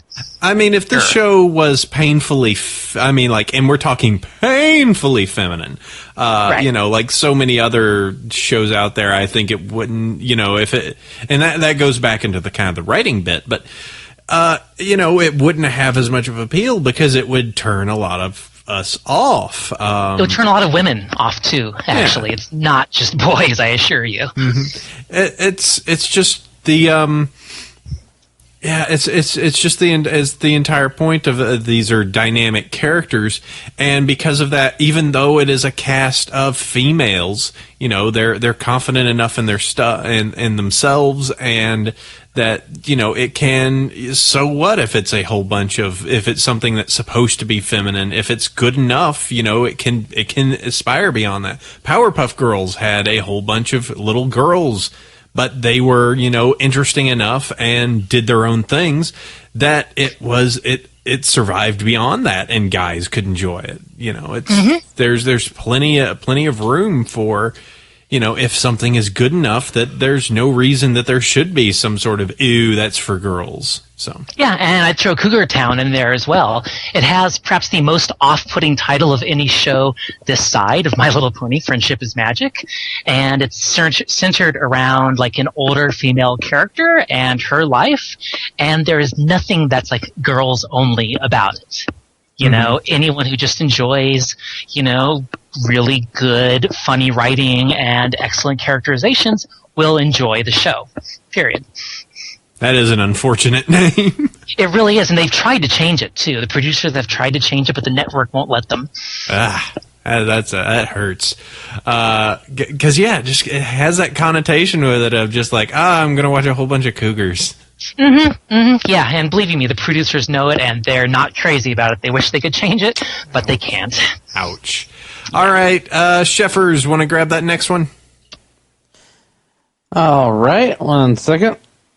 Tweeting at the hub. Hey, is it at all possible for a popular fan podcast to get one of those season finale press kits? Smiley face. We'll get a response back. LOL, no. Hey, you know, you gotta have some audacity in this game. You might as well be out there and ask. I emailed Gabe Newell. Yes, you did, sir. And he hasn't replied. I'm sad. He just sends you a TF2 hat and says, good boy. Here's a hat. It looks like your character's head, worn on top of someone else's head. It's like Max. Only equipable on Pyro, so... Moving on, my turn to read an email. Hello to all. Hope you're having a very good day. There is no best pony or best episode. They're all amazing. Nevertheless, my favorite pony is Pinky. No explanation needed. I was looking around DeviantArt for the first time and came across a pony hater. The first thing his post said was for the Brony community to leave his post alone and mind their own business. I am saddened but not surprised to see posts from many of Brony plaguing the aforementioned hater. If we as a general whole adore Pony, we all love the wonderful cartoon that sponsors a kind and accepting society where everyone gets over their differences. So how can a true Brony be so puckish and quite frankly rude? It's very frustrating to see self-acclaimed Bronies trolling around DeviantArt.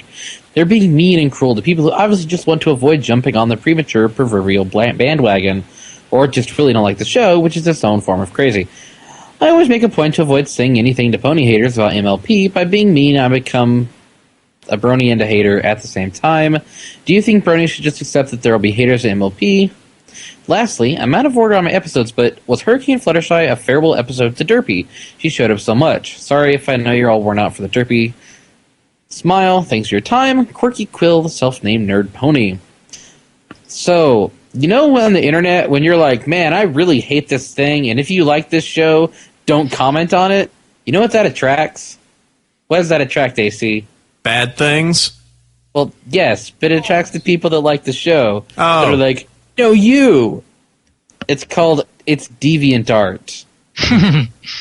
That's really all you need to say.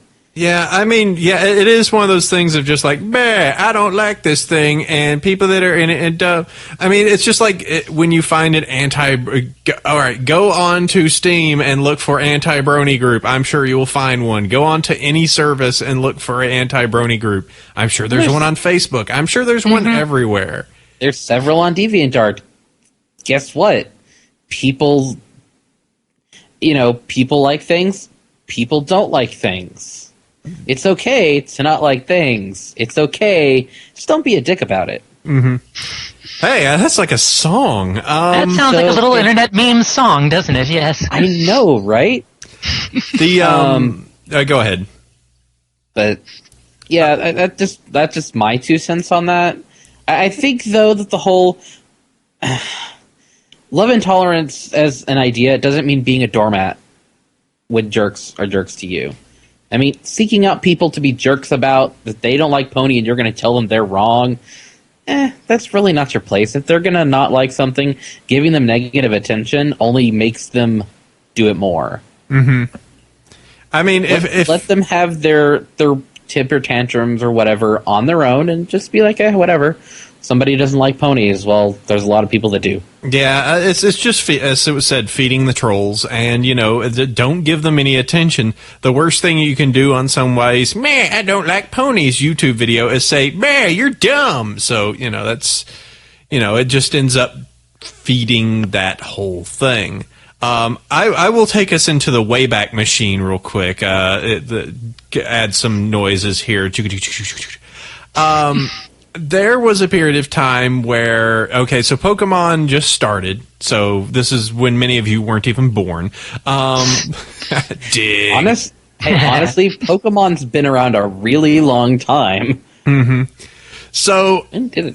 They the first came out, and there was groups of people who were like, yay, Pokemon! We love Pokemon so much. Pokemon's great. And I was in that bandwagon for a week until I was like, I'm not so big on this Pokemon thing. And you couldn't get away from it. So if I had to file anywhere, I was in the anti-Pokemon camp of just like, I hear there's too much of this flim-flam going around. But what always fascinated me, you could go on to Yahoo, you would find 5,000 Pokemon groups. Then you would find 500 anti-Pokemon groups. And then the really creepy ones was the 5 or 10 anti-antis. These were the groups where it's like, no, you can't hate Pokemon. We will go after you because you are mean because you don't like Pokemon. Whoa, wait, sorry, I had an opinion here. What's going on? And I just can't wrap my brain around the anti-mindset. What does it matter if someone likes something that you don't like? I mean, why invest the energy in trying to convince someone else that they shouldn't like something because you don't like it? It makes no sense to me. I mean, who has that many hours in the day to devote to that? To seek it out, yes. I think that there is some benefit to the God, I hear about this all the time. I'm kind of tired of it. And let's be honest, bronies are very passionate in what they love. Mm-hmm. But the ones that are out there just oh God, I'm going to write an angry post on my wall. Grr. It gets to a point. You were saying, Chef? You were saying? No, I'm pretty done on that. Okay, all right. People, there are pushy people on all sides of this equation, and the key is to not be one of those pushy people. Enjoy the show, and don't really concern yourself about what random people on the internet say. Yeah, exactly. And as for bronies that do that, well, that bronies that go after people for not liking ponies, well, don't be one of those, and one of the better things you can do is if people are being like that, be like, hey, listen, I know you don't understand it or you don't like it, and that's fine. We're all valid to have an opinion, and, LOL, have fun. Yeah. As for the Hurricane Fluttershy being a feral episode of Derpy, no, of course not. She was in the episode because she's a Pegasus.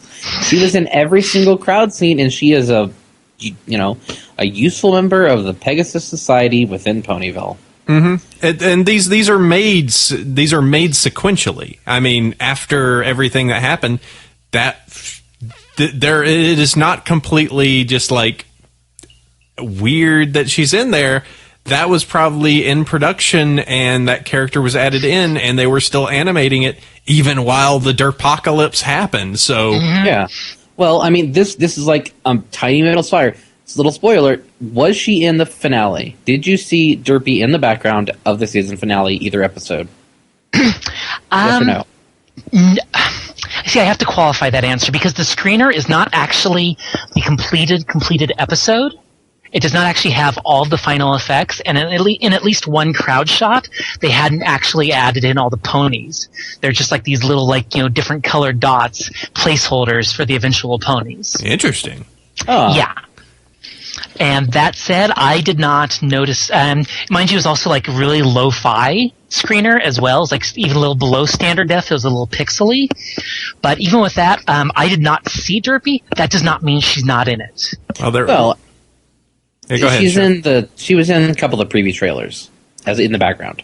Oh, there you go then. So, yeah. I mean, which probably might have been made, or the ones that are out now might have been, completed after the screener that I was watching. Chef, I'm sure they're going to continue working on the episode up through next Saturday morning. Chef, I will make a foolish gamble on the radio right now. A foolish gamble. I guarantee you 30 bits that Derpy shows up next season.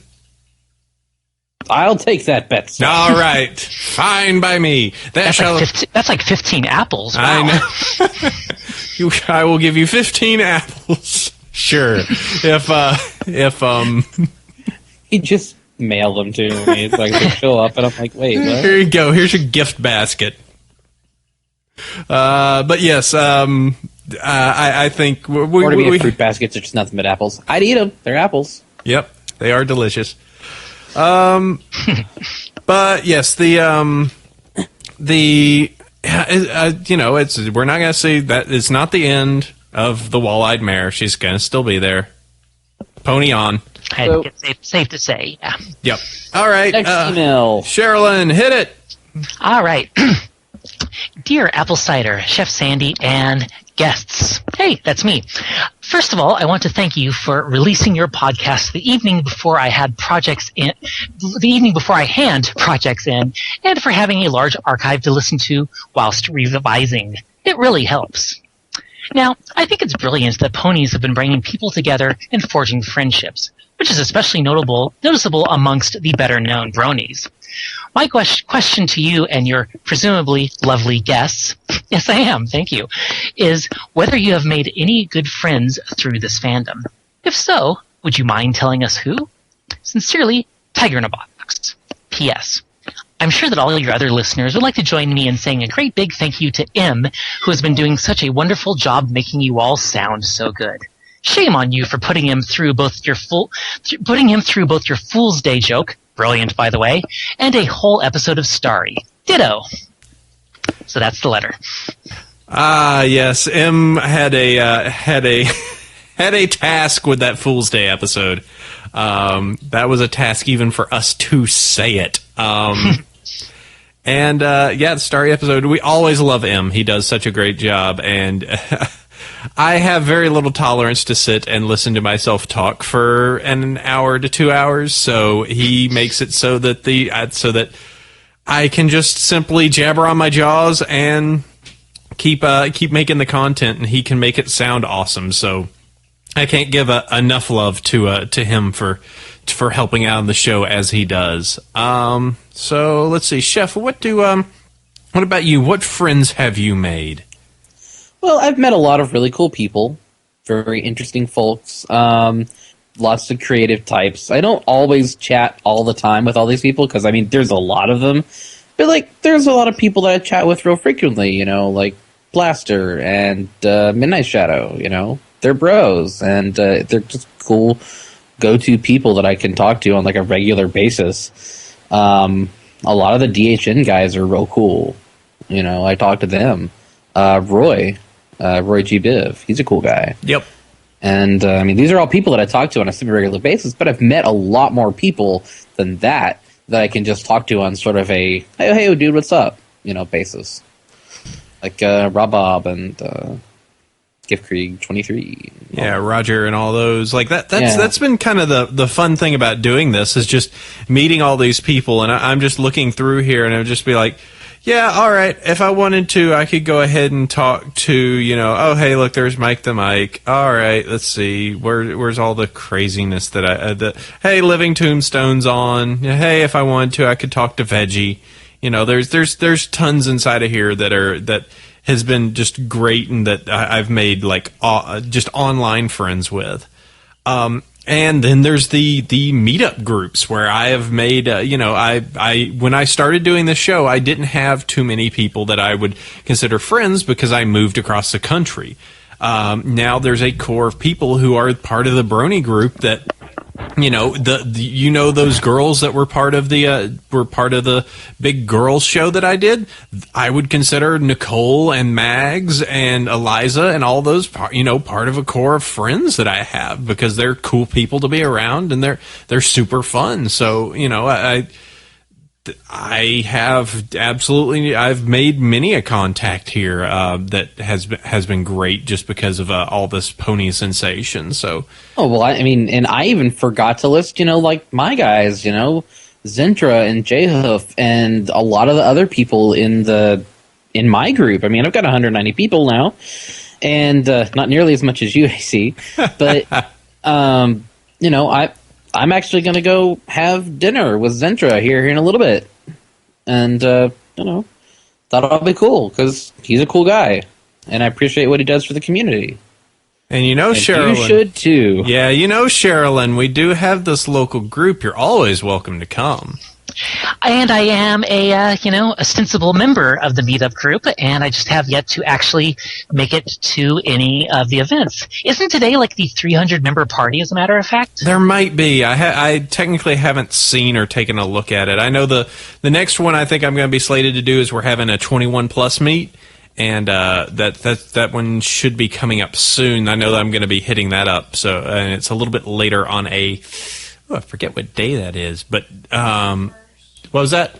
21st. But yeah, that's going to be a fun one, and I'm looking forward to that. Yes, late night on that Saturday next week. So that would be that. I would recommend if you wanted to do that one and can make it, that would probably be a good meet there, and you get to meet the cool crowd of Brony types. The adult ones, the over 21 crowd.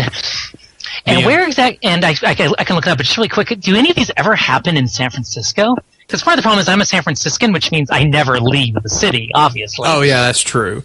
Let's see. trying to. I mean, we had the. There was the Pier 39 one a couple weeks back, wasn't there? I believe so, and we had. We did have the animation on display, which was in San Francisco. That was great. Oh God, that was. Yes, let's see. But the 20th Marathon Expression Collage, the 21 meetup is happening in Alameda. Okay. So, I mean, that's a hop on a train. Yeah, that's practically San Francisco. That's close enough. Mm-hmm. So, I mean, yeah, there's plenty enough. And as mentioned, I have mine. You can go to meetup.com and look for Bronies of Northern California. That's mine. I have a total of 339 Bronies. Rah! Taking credit for all of them. I'm going to try to start making it to, any of the meetups. Really, it'd be nice to actually meet other fans in the flesh, which hasn't really happened yet, come to think of it. Yeah, we exist out there, at least by the number on that meetup group. So I would recommend it if you guys want to meet local friends. I highly suggest seeing if there's a group near you that you can go and meet. I'm sure that there's always. I'm sure, like, was it bronies.com or where can you find those lists? I keep forgetting something. Let me find it. Sorry, it was Bronies. I don't know things. Show comes to a screaming halt. It's Palm. Yeah, I okay. think. Yeah, it's still around. Okay. Yeah. Bronies.org, it says oh hi, so yeah, that's not it. Bronies.com. Okay. So yeah, that's why There's a Hawaii meetup group now. That's cool. they eat coconut. All right. All right, that sounds good. Let me go ahead and grab this next one. Hello, esteemed guests. Starry Night, Chef Sandy, and Apple Cider. It's backwards because you gave everyone a headache from the April Fool's prank. I hope it's a given that I adore the podcast and the show, seeing as I am emailing you. I'll make this quickish. I am an Aussie brony, self-named Professor Snowstorm, who began watching ponies just before 2012 and have been avidly listening to the podcast since your BronyCon special. Pinkie Pie is my favorite pony. But don't hold their craziness against me. We do. Oh, yes, we do, Professor Snowstorm. Now my question is this. Seeing as though almost every email sent to you includes a prospective best pony and maybe worst pony, it must be on a lot of people's minds. So I was wondering, what is your favorite moment from your favorite pony and your least favorite moment from your least favorite pony? Because arguably, they should be your favorite and least favorite moments in the show, even though I understand that sometimes best moments don't match up with best pony. But I was curious anyway. Okay, it wasn't short, sorry. I would say goodbye, but that's too unoriginal. Until next time, Laundry Groove. P.S. Another question, completely unrelated. Are there trends in fanfics? I've been seeing a lot of Sweetie Belle stories popping up lately. Have you noticed any others? Let's see. All right, that looks like the end of that. Let's see. First bit. Let's do the fanfics ones. I don't notice too many trends. I mean, you like, for instance, after Mare-do-Well, you'll see some like Mare-do-Well fics. If there's an interesting new character, you'll see that happen from time to time. Daring Dude got a few, Yeah. But, I mean, I guess it's just whatever gets expanded on in recent episodes. I mean, Sweetie Belle had that entire, like, the Sisterhood social, so that would explain some of that. I mean, yeah, it just depends what kind of gets fed into the stream a little bit, so that would be my take on that. I admit I sometimes do not pay attention to what the mass input of fics is. So I'm not paying like one-to-one attention, but if something happens, that you'll see a trend in those. As for this contentious question, I'm going to have to pull through my mind a little bit. Well, I can throw mine out there. Okay, I guess. I would say that I don't really have a worst pony. That's the thing. I like them all, and they're all varying degrees of like. Best pony, I still think that like the climax scene in Sonic Rainboom is a really great scene for Dash, and she's my favorite. And I don't really have a worst pony, but I would say maybe the scene in Last Roundup where Pinky is intentionally being annoying. Pinky is, of the main six, probably my least favorite because she is so... People like that in real life really get on my nerves. But I'm like that in real life. No, you're not. I am. You're really not, dude. Aww. Anyways, so actually, like, can I throw in something about Pinkie Pie in that episode? Since you bring it up, go right ahead. That actually includes my least favorite Pinkie Pie moment of the entire series, and what I think is my personal least favorite moment of the whole show. It's the first time we get potty humor in the show. Pinkie Pie on the train, and then holding it in the outhouse. It's like that. My heart just sank. It's like, oh, you, especially so soon after the greatness of the derpy moment. It's like, oh, you don't have to sink that low. You can do better than that. That was really up down because you had the potty, then you had the broken pinky promise, which that was a bit weird. That was a bit weird, but I loved it. Like just the look on the face when she first figures it out of she what? And then the reveal of when she finally finds Applejack, and it's just disembodied head yell time. You, in the demonic voice, you broke up Pinkie Pie. I think it was a little different than that, but not terribly far. I don't know what kind of filters you put on your TV, dude, but what? Then tentacles shot out and darkness dragged her down. Oh Lord, no, not again, not this fic. No.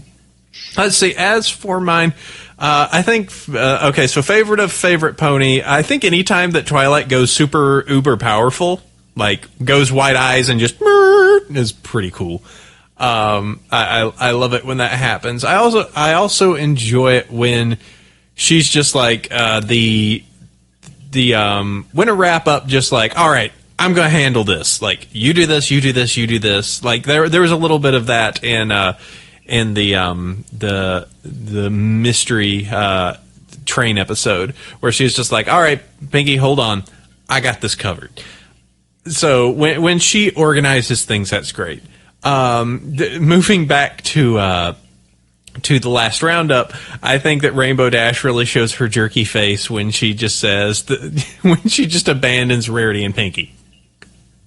They knew what they were getting into, and just abandons them and never goes back for them. So yeah, that's all I will say on that. Do you have anything there, Sherilyn? Yeah, I do actually. I think my favorite Rarity moment, since she's my favorite pony, is actually in Green Isn't Your Color, when she admits her level of jealousy over Fluttershy, when she admits it to Twilight Sparkle, saying that yes, Fluttershy is a great big shining star, and I wish that star would burn out, because that is such a dark moment for her. That may be one of the darkest things any of the characters has ever said, and she immediately rebounds from it. But it was just it felt like such a real moment, when she was really, really digging in deep and expressing just how awful she was feeling. And the fact that she was later on the first one to say, to admit the truth, to say I'm jealous, to finally confess to the bad feelings she was having. Man, I you don't read fic, but I can find you some stuff. Just be like, oh, I feel so bad. Oh, it burrows me on the insides. But nah. All right, let's see. That was mine. Jeffersonians, would you like to get the next one? All right, my turn to read another email. Yay! That it is. It's this one. Yay! It's green.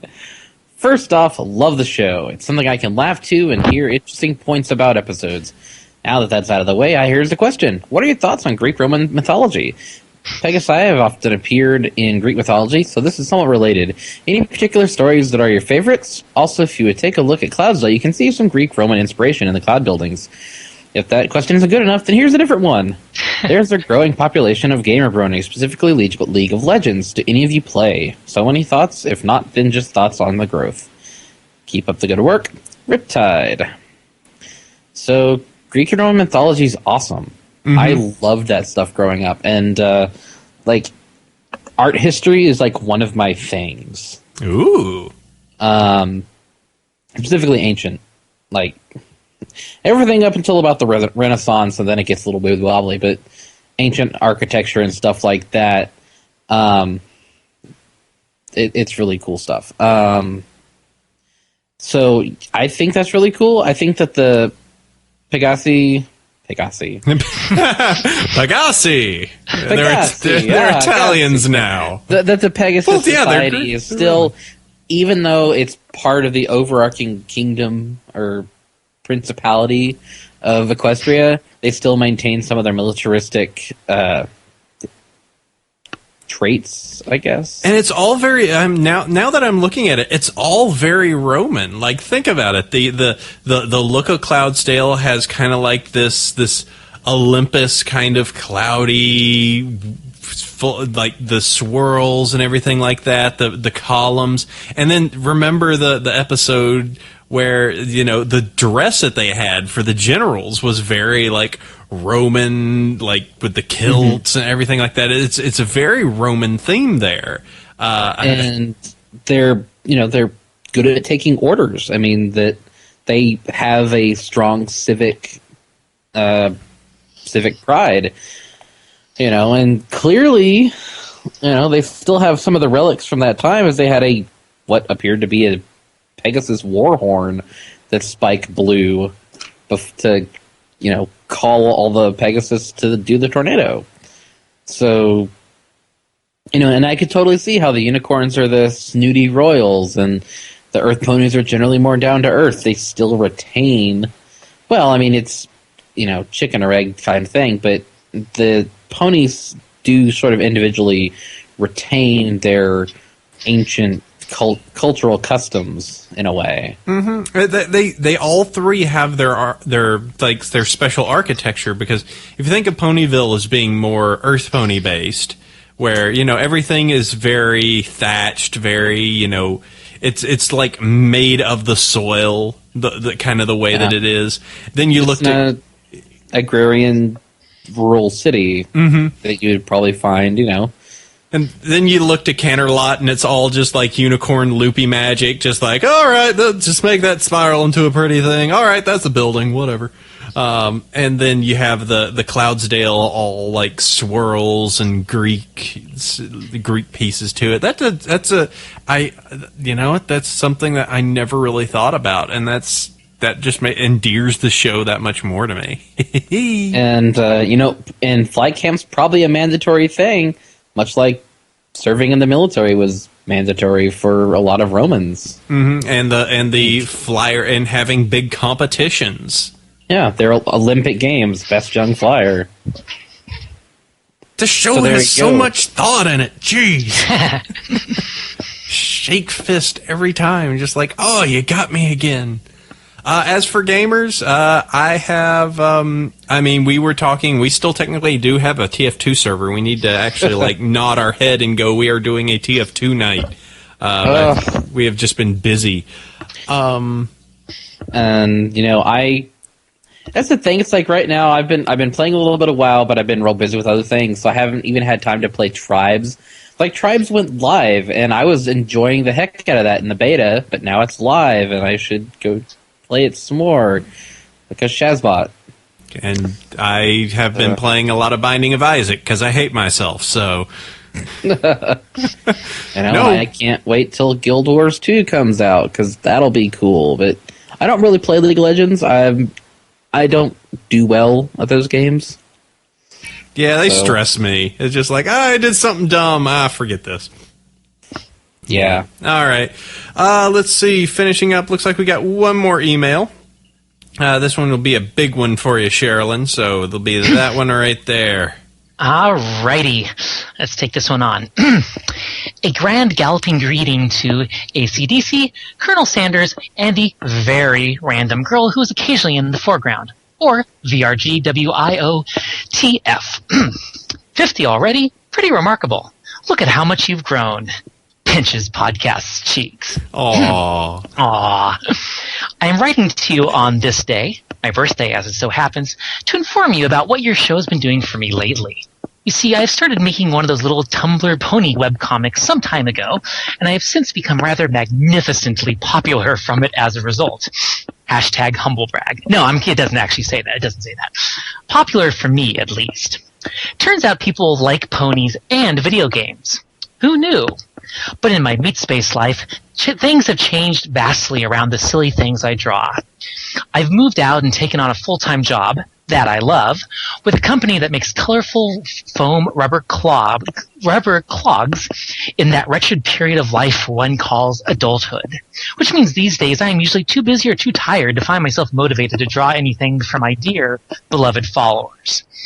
But, as it happens, I'm an avid listener of yours who can never miss a show, and for whatever reason, I find that I can really only listen to a podcast of any sort if I'm either driving, which is not much of an option when you carpool, or when I am drawing.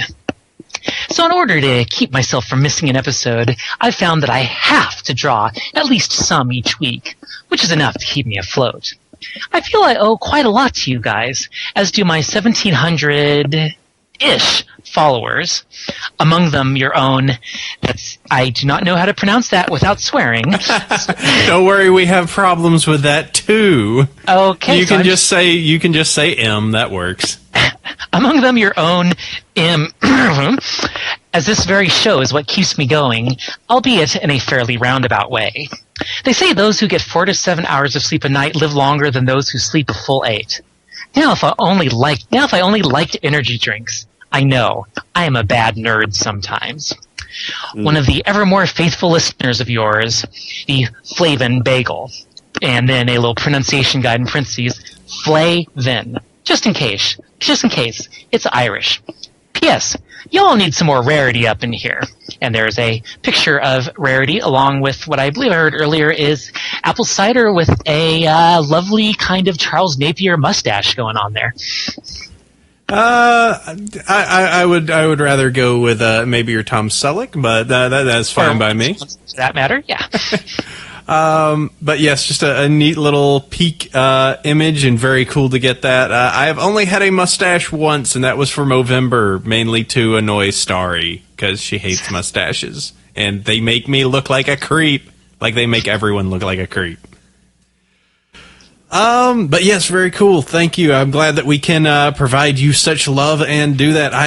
I want to find a link for you, but I'm having some difficulty, Mr. Flavin. So let me see. We might be able to find it. I found a nittiest to the grittiest, but there's not much on it. So I'm going to have to see if I can find more information about you and share your Tumblr. But, yeah, very cool. Glad that you listen. Glad for all you guys that listen and enjoy the show so much. We've done 50 episodes. We've done a year of this. We keep going. I have thus far, with this show, doubled what I have done in other podcasts and pretty much equaled what I had done in any past podcasts in total episodes. So if I didn't love it and if I didn't love doing this, then, that would not be possible. So you guys and your love keeps me and keeps Chef going, even in the most oatmeal of times. Yay! Happy birthday to us. That's me trying to do a noisemaker. All right, and to show said love, some enjoy to love us using iTunes, don't they, Chef? They sure do. We are up to 572 5-star ratings, 581 total, and this week's 5-star iTunes bronies are Alex Wyman 35, Rafflecopter, Red Cart, Dash Number 1 Fan, Brony's Rust, Hellos Rex, I Am Rainbow Dash, Amanda Anime 99, The Cardboard Cylon, The Magic Cylon, and Opal Writer. Also, we got an email from one of our Australian listeners this week. Let me find it real quick. There we go. We have 45 ratings as of April 10th, 2012 on the Australian iTunes store. And he just sent me screenshots of them from his iPod in Aussie land. I hope that you weren't eaten by spiders. So thanks to X-Plane, Buttermellow, Joseph Nguyen, who left us a really nice long one, Reaper62704, JJ Bird's Nest, Liam, Mosin, Kizikin, Your Evil Twin, Nicholas Manthe, Brant1, Tom Langdon, Not OO, Arum42, Jedi Pat 501, Techno Brony, Nat 1020, Jedi Pat 501. Wait, he just sent the same screenshot twice. Metal Moogle, Unbroken, and Robert Quinlan. There's so many of these. There's like 42, and we really appreciate it. Natang Leon, Hissing Skullboy, Raven Slender, Samuel 7897, Mullerton, Forsyth, Rhino Dash, Cams 4576, Lightning Hoof, Jack McGurr. So there we go. That is a list of our Australian iTunes Store 5-star reviews and their names. Thank you very much. We do appreciate them. And just to let you know, what does giving an iTunes review really do for us? I am pulling up the what's hot in TV and movies. And earlier, Ricky Gervais was behind us. He moved above us, but this is a very dynamic list. So just so you know. But yes, Bronyville is there within the top 20, within like the range of the 60s right now.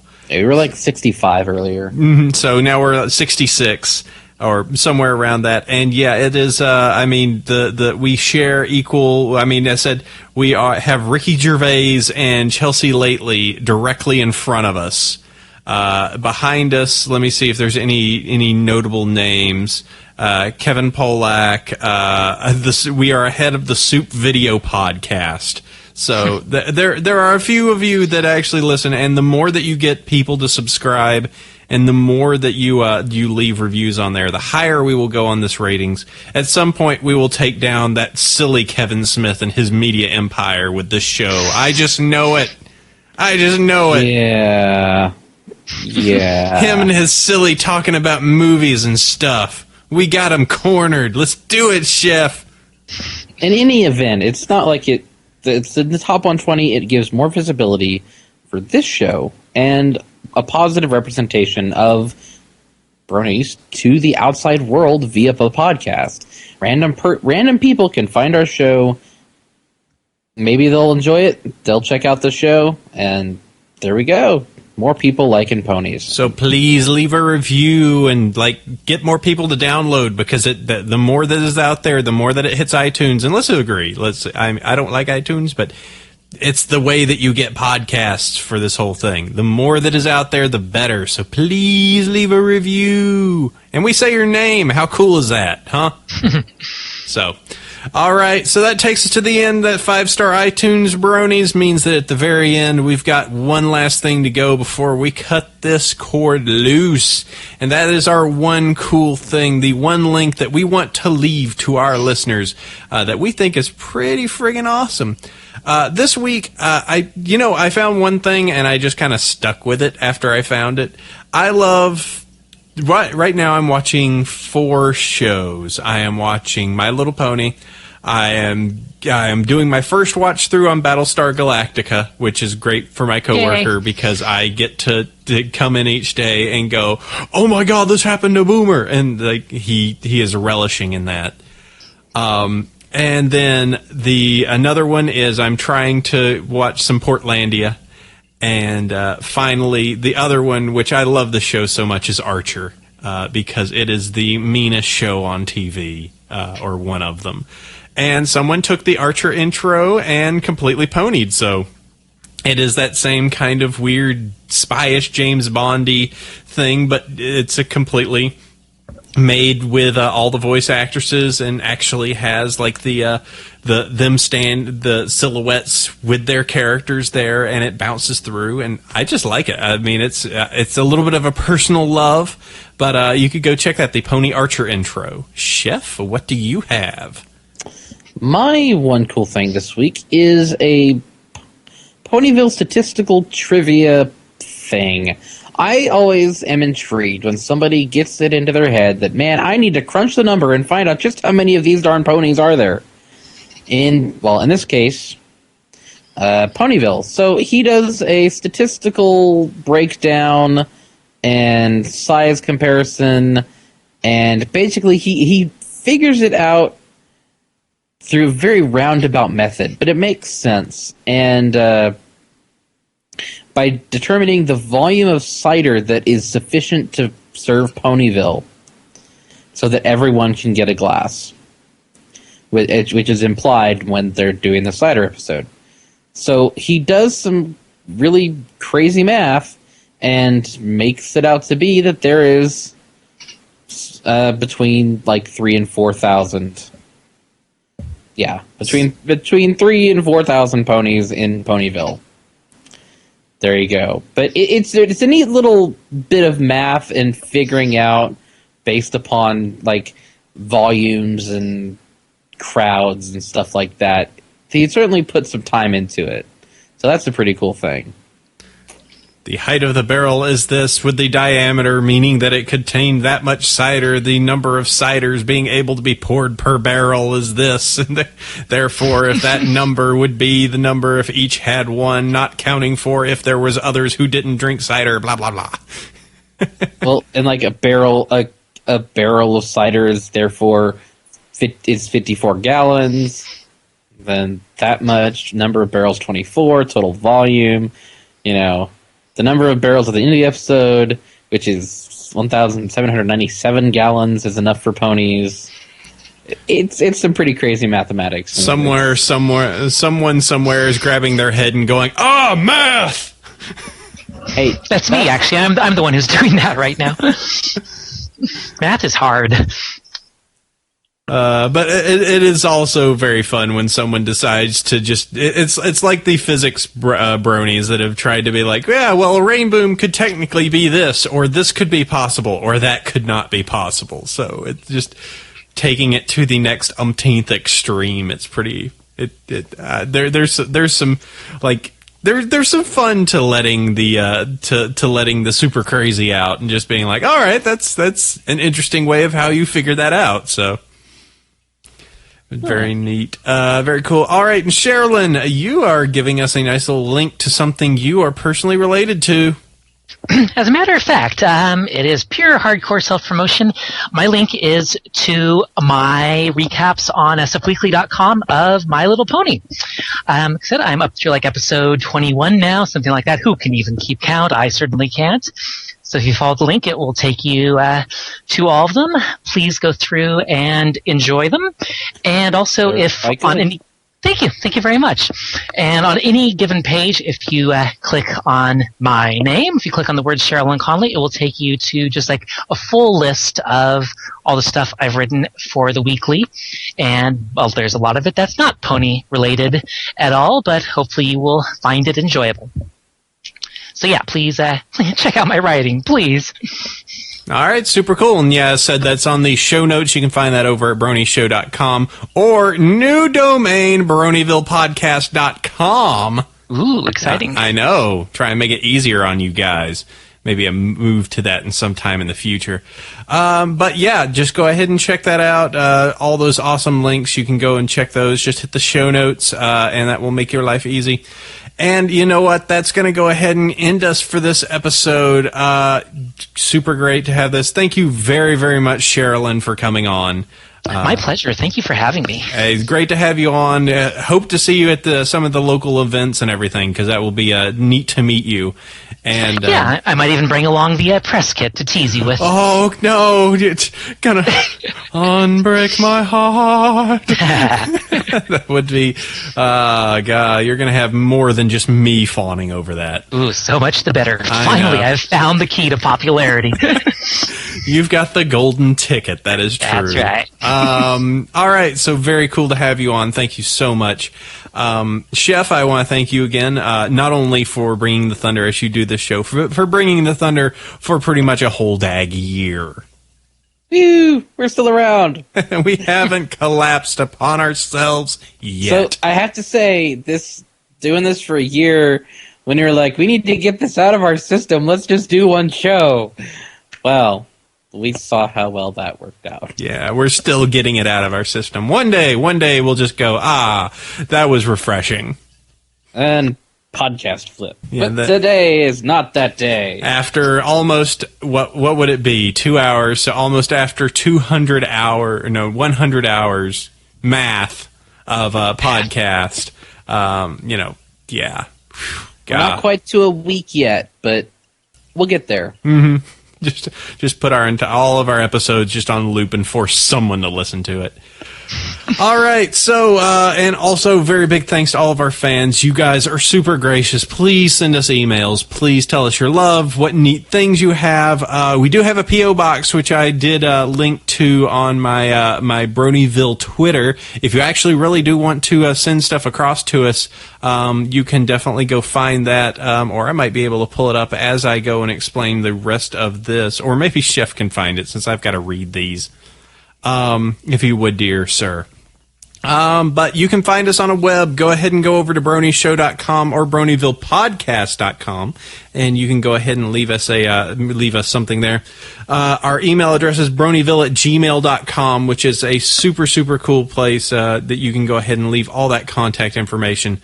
iTunes reviews, as we said earlier, does us super cool, and get some people to register and download the show, because that is a great way to go and just get us more coverage and stick it to that snooty little Kevin Smith. Me. You mean that snooty big Kevin Smith? Am I right? Bam. Oh, burn. See how it feels to sit on Southwest. That's not very comfortable, honestly. I know, I'm being a jerk. I love you, Kevin Smith. Kevin can take it. I know. He's got he's got more money than I could probably have fathomed at this point. And let's see. So Twitter, you can find me over at Bronyville on Twitter. Chef, what would be your thingy? Chef Sandy, and I have included clickable links in the show notes. So if you're like incredibly lazy and can't type in @Chef Sandy, you can just click and go. It's great. Oh wow, that's like magic. Meetup groups, I said, I have Bronies of Northern California. Chef has his. It is North Texas Bronies. Yup. And conventions we are currently slated to go to Everfree Northwest, which is a cool place in Seattle. And they get a link too. Yay! Yes. And you know what? That will take it. As I said, if you want to send something across to us, and if you want to go and do a little pimpage and send us stuff for, we're going to have some things coming for an episode like extravaganza. We're going to have some bloopers and things, just to celebrate 1 year. So just keep listening to the stream, and we'll have some of that out there. But yes, if you have anything that you would like to congratulate, you send those over to Bronyville@gmail.com. Heck, I'll even take audio files if you want to be silly. I don't know. And presents and cake and streamers and balloons. Now, don't be Spike over there. Need more. Oh, those are some nice flowers there, Junebug. All right, so we're going to go ahead and call this. So I want to thank you all for listening. Always great. This has been Bronyville, episode 50. And you know what I'm going to say? Sleep well, every pony. Adios. Goodbye, all.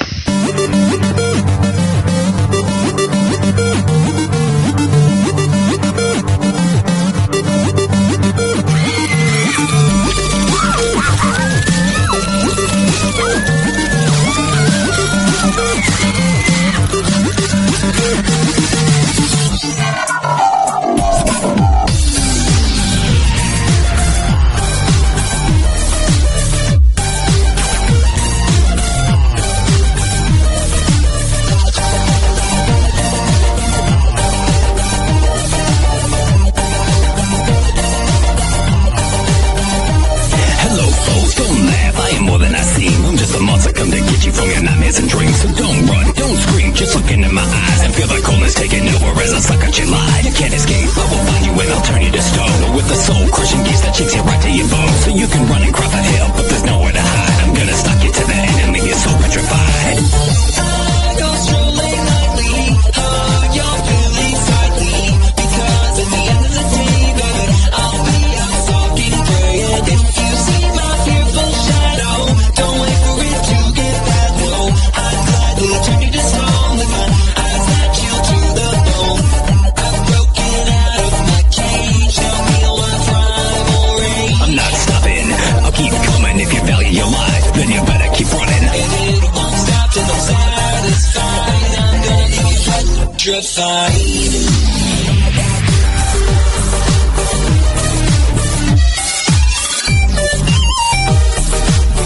leave you petrified.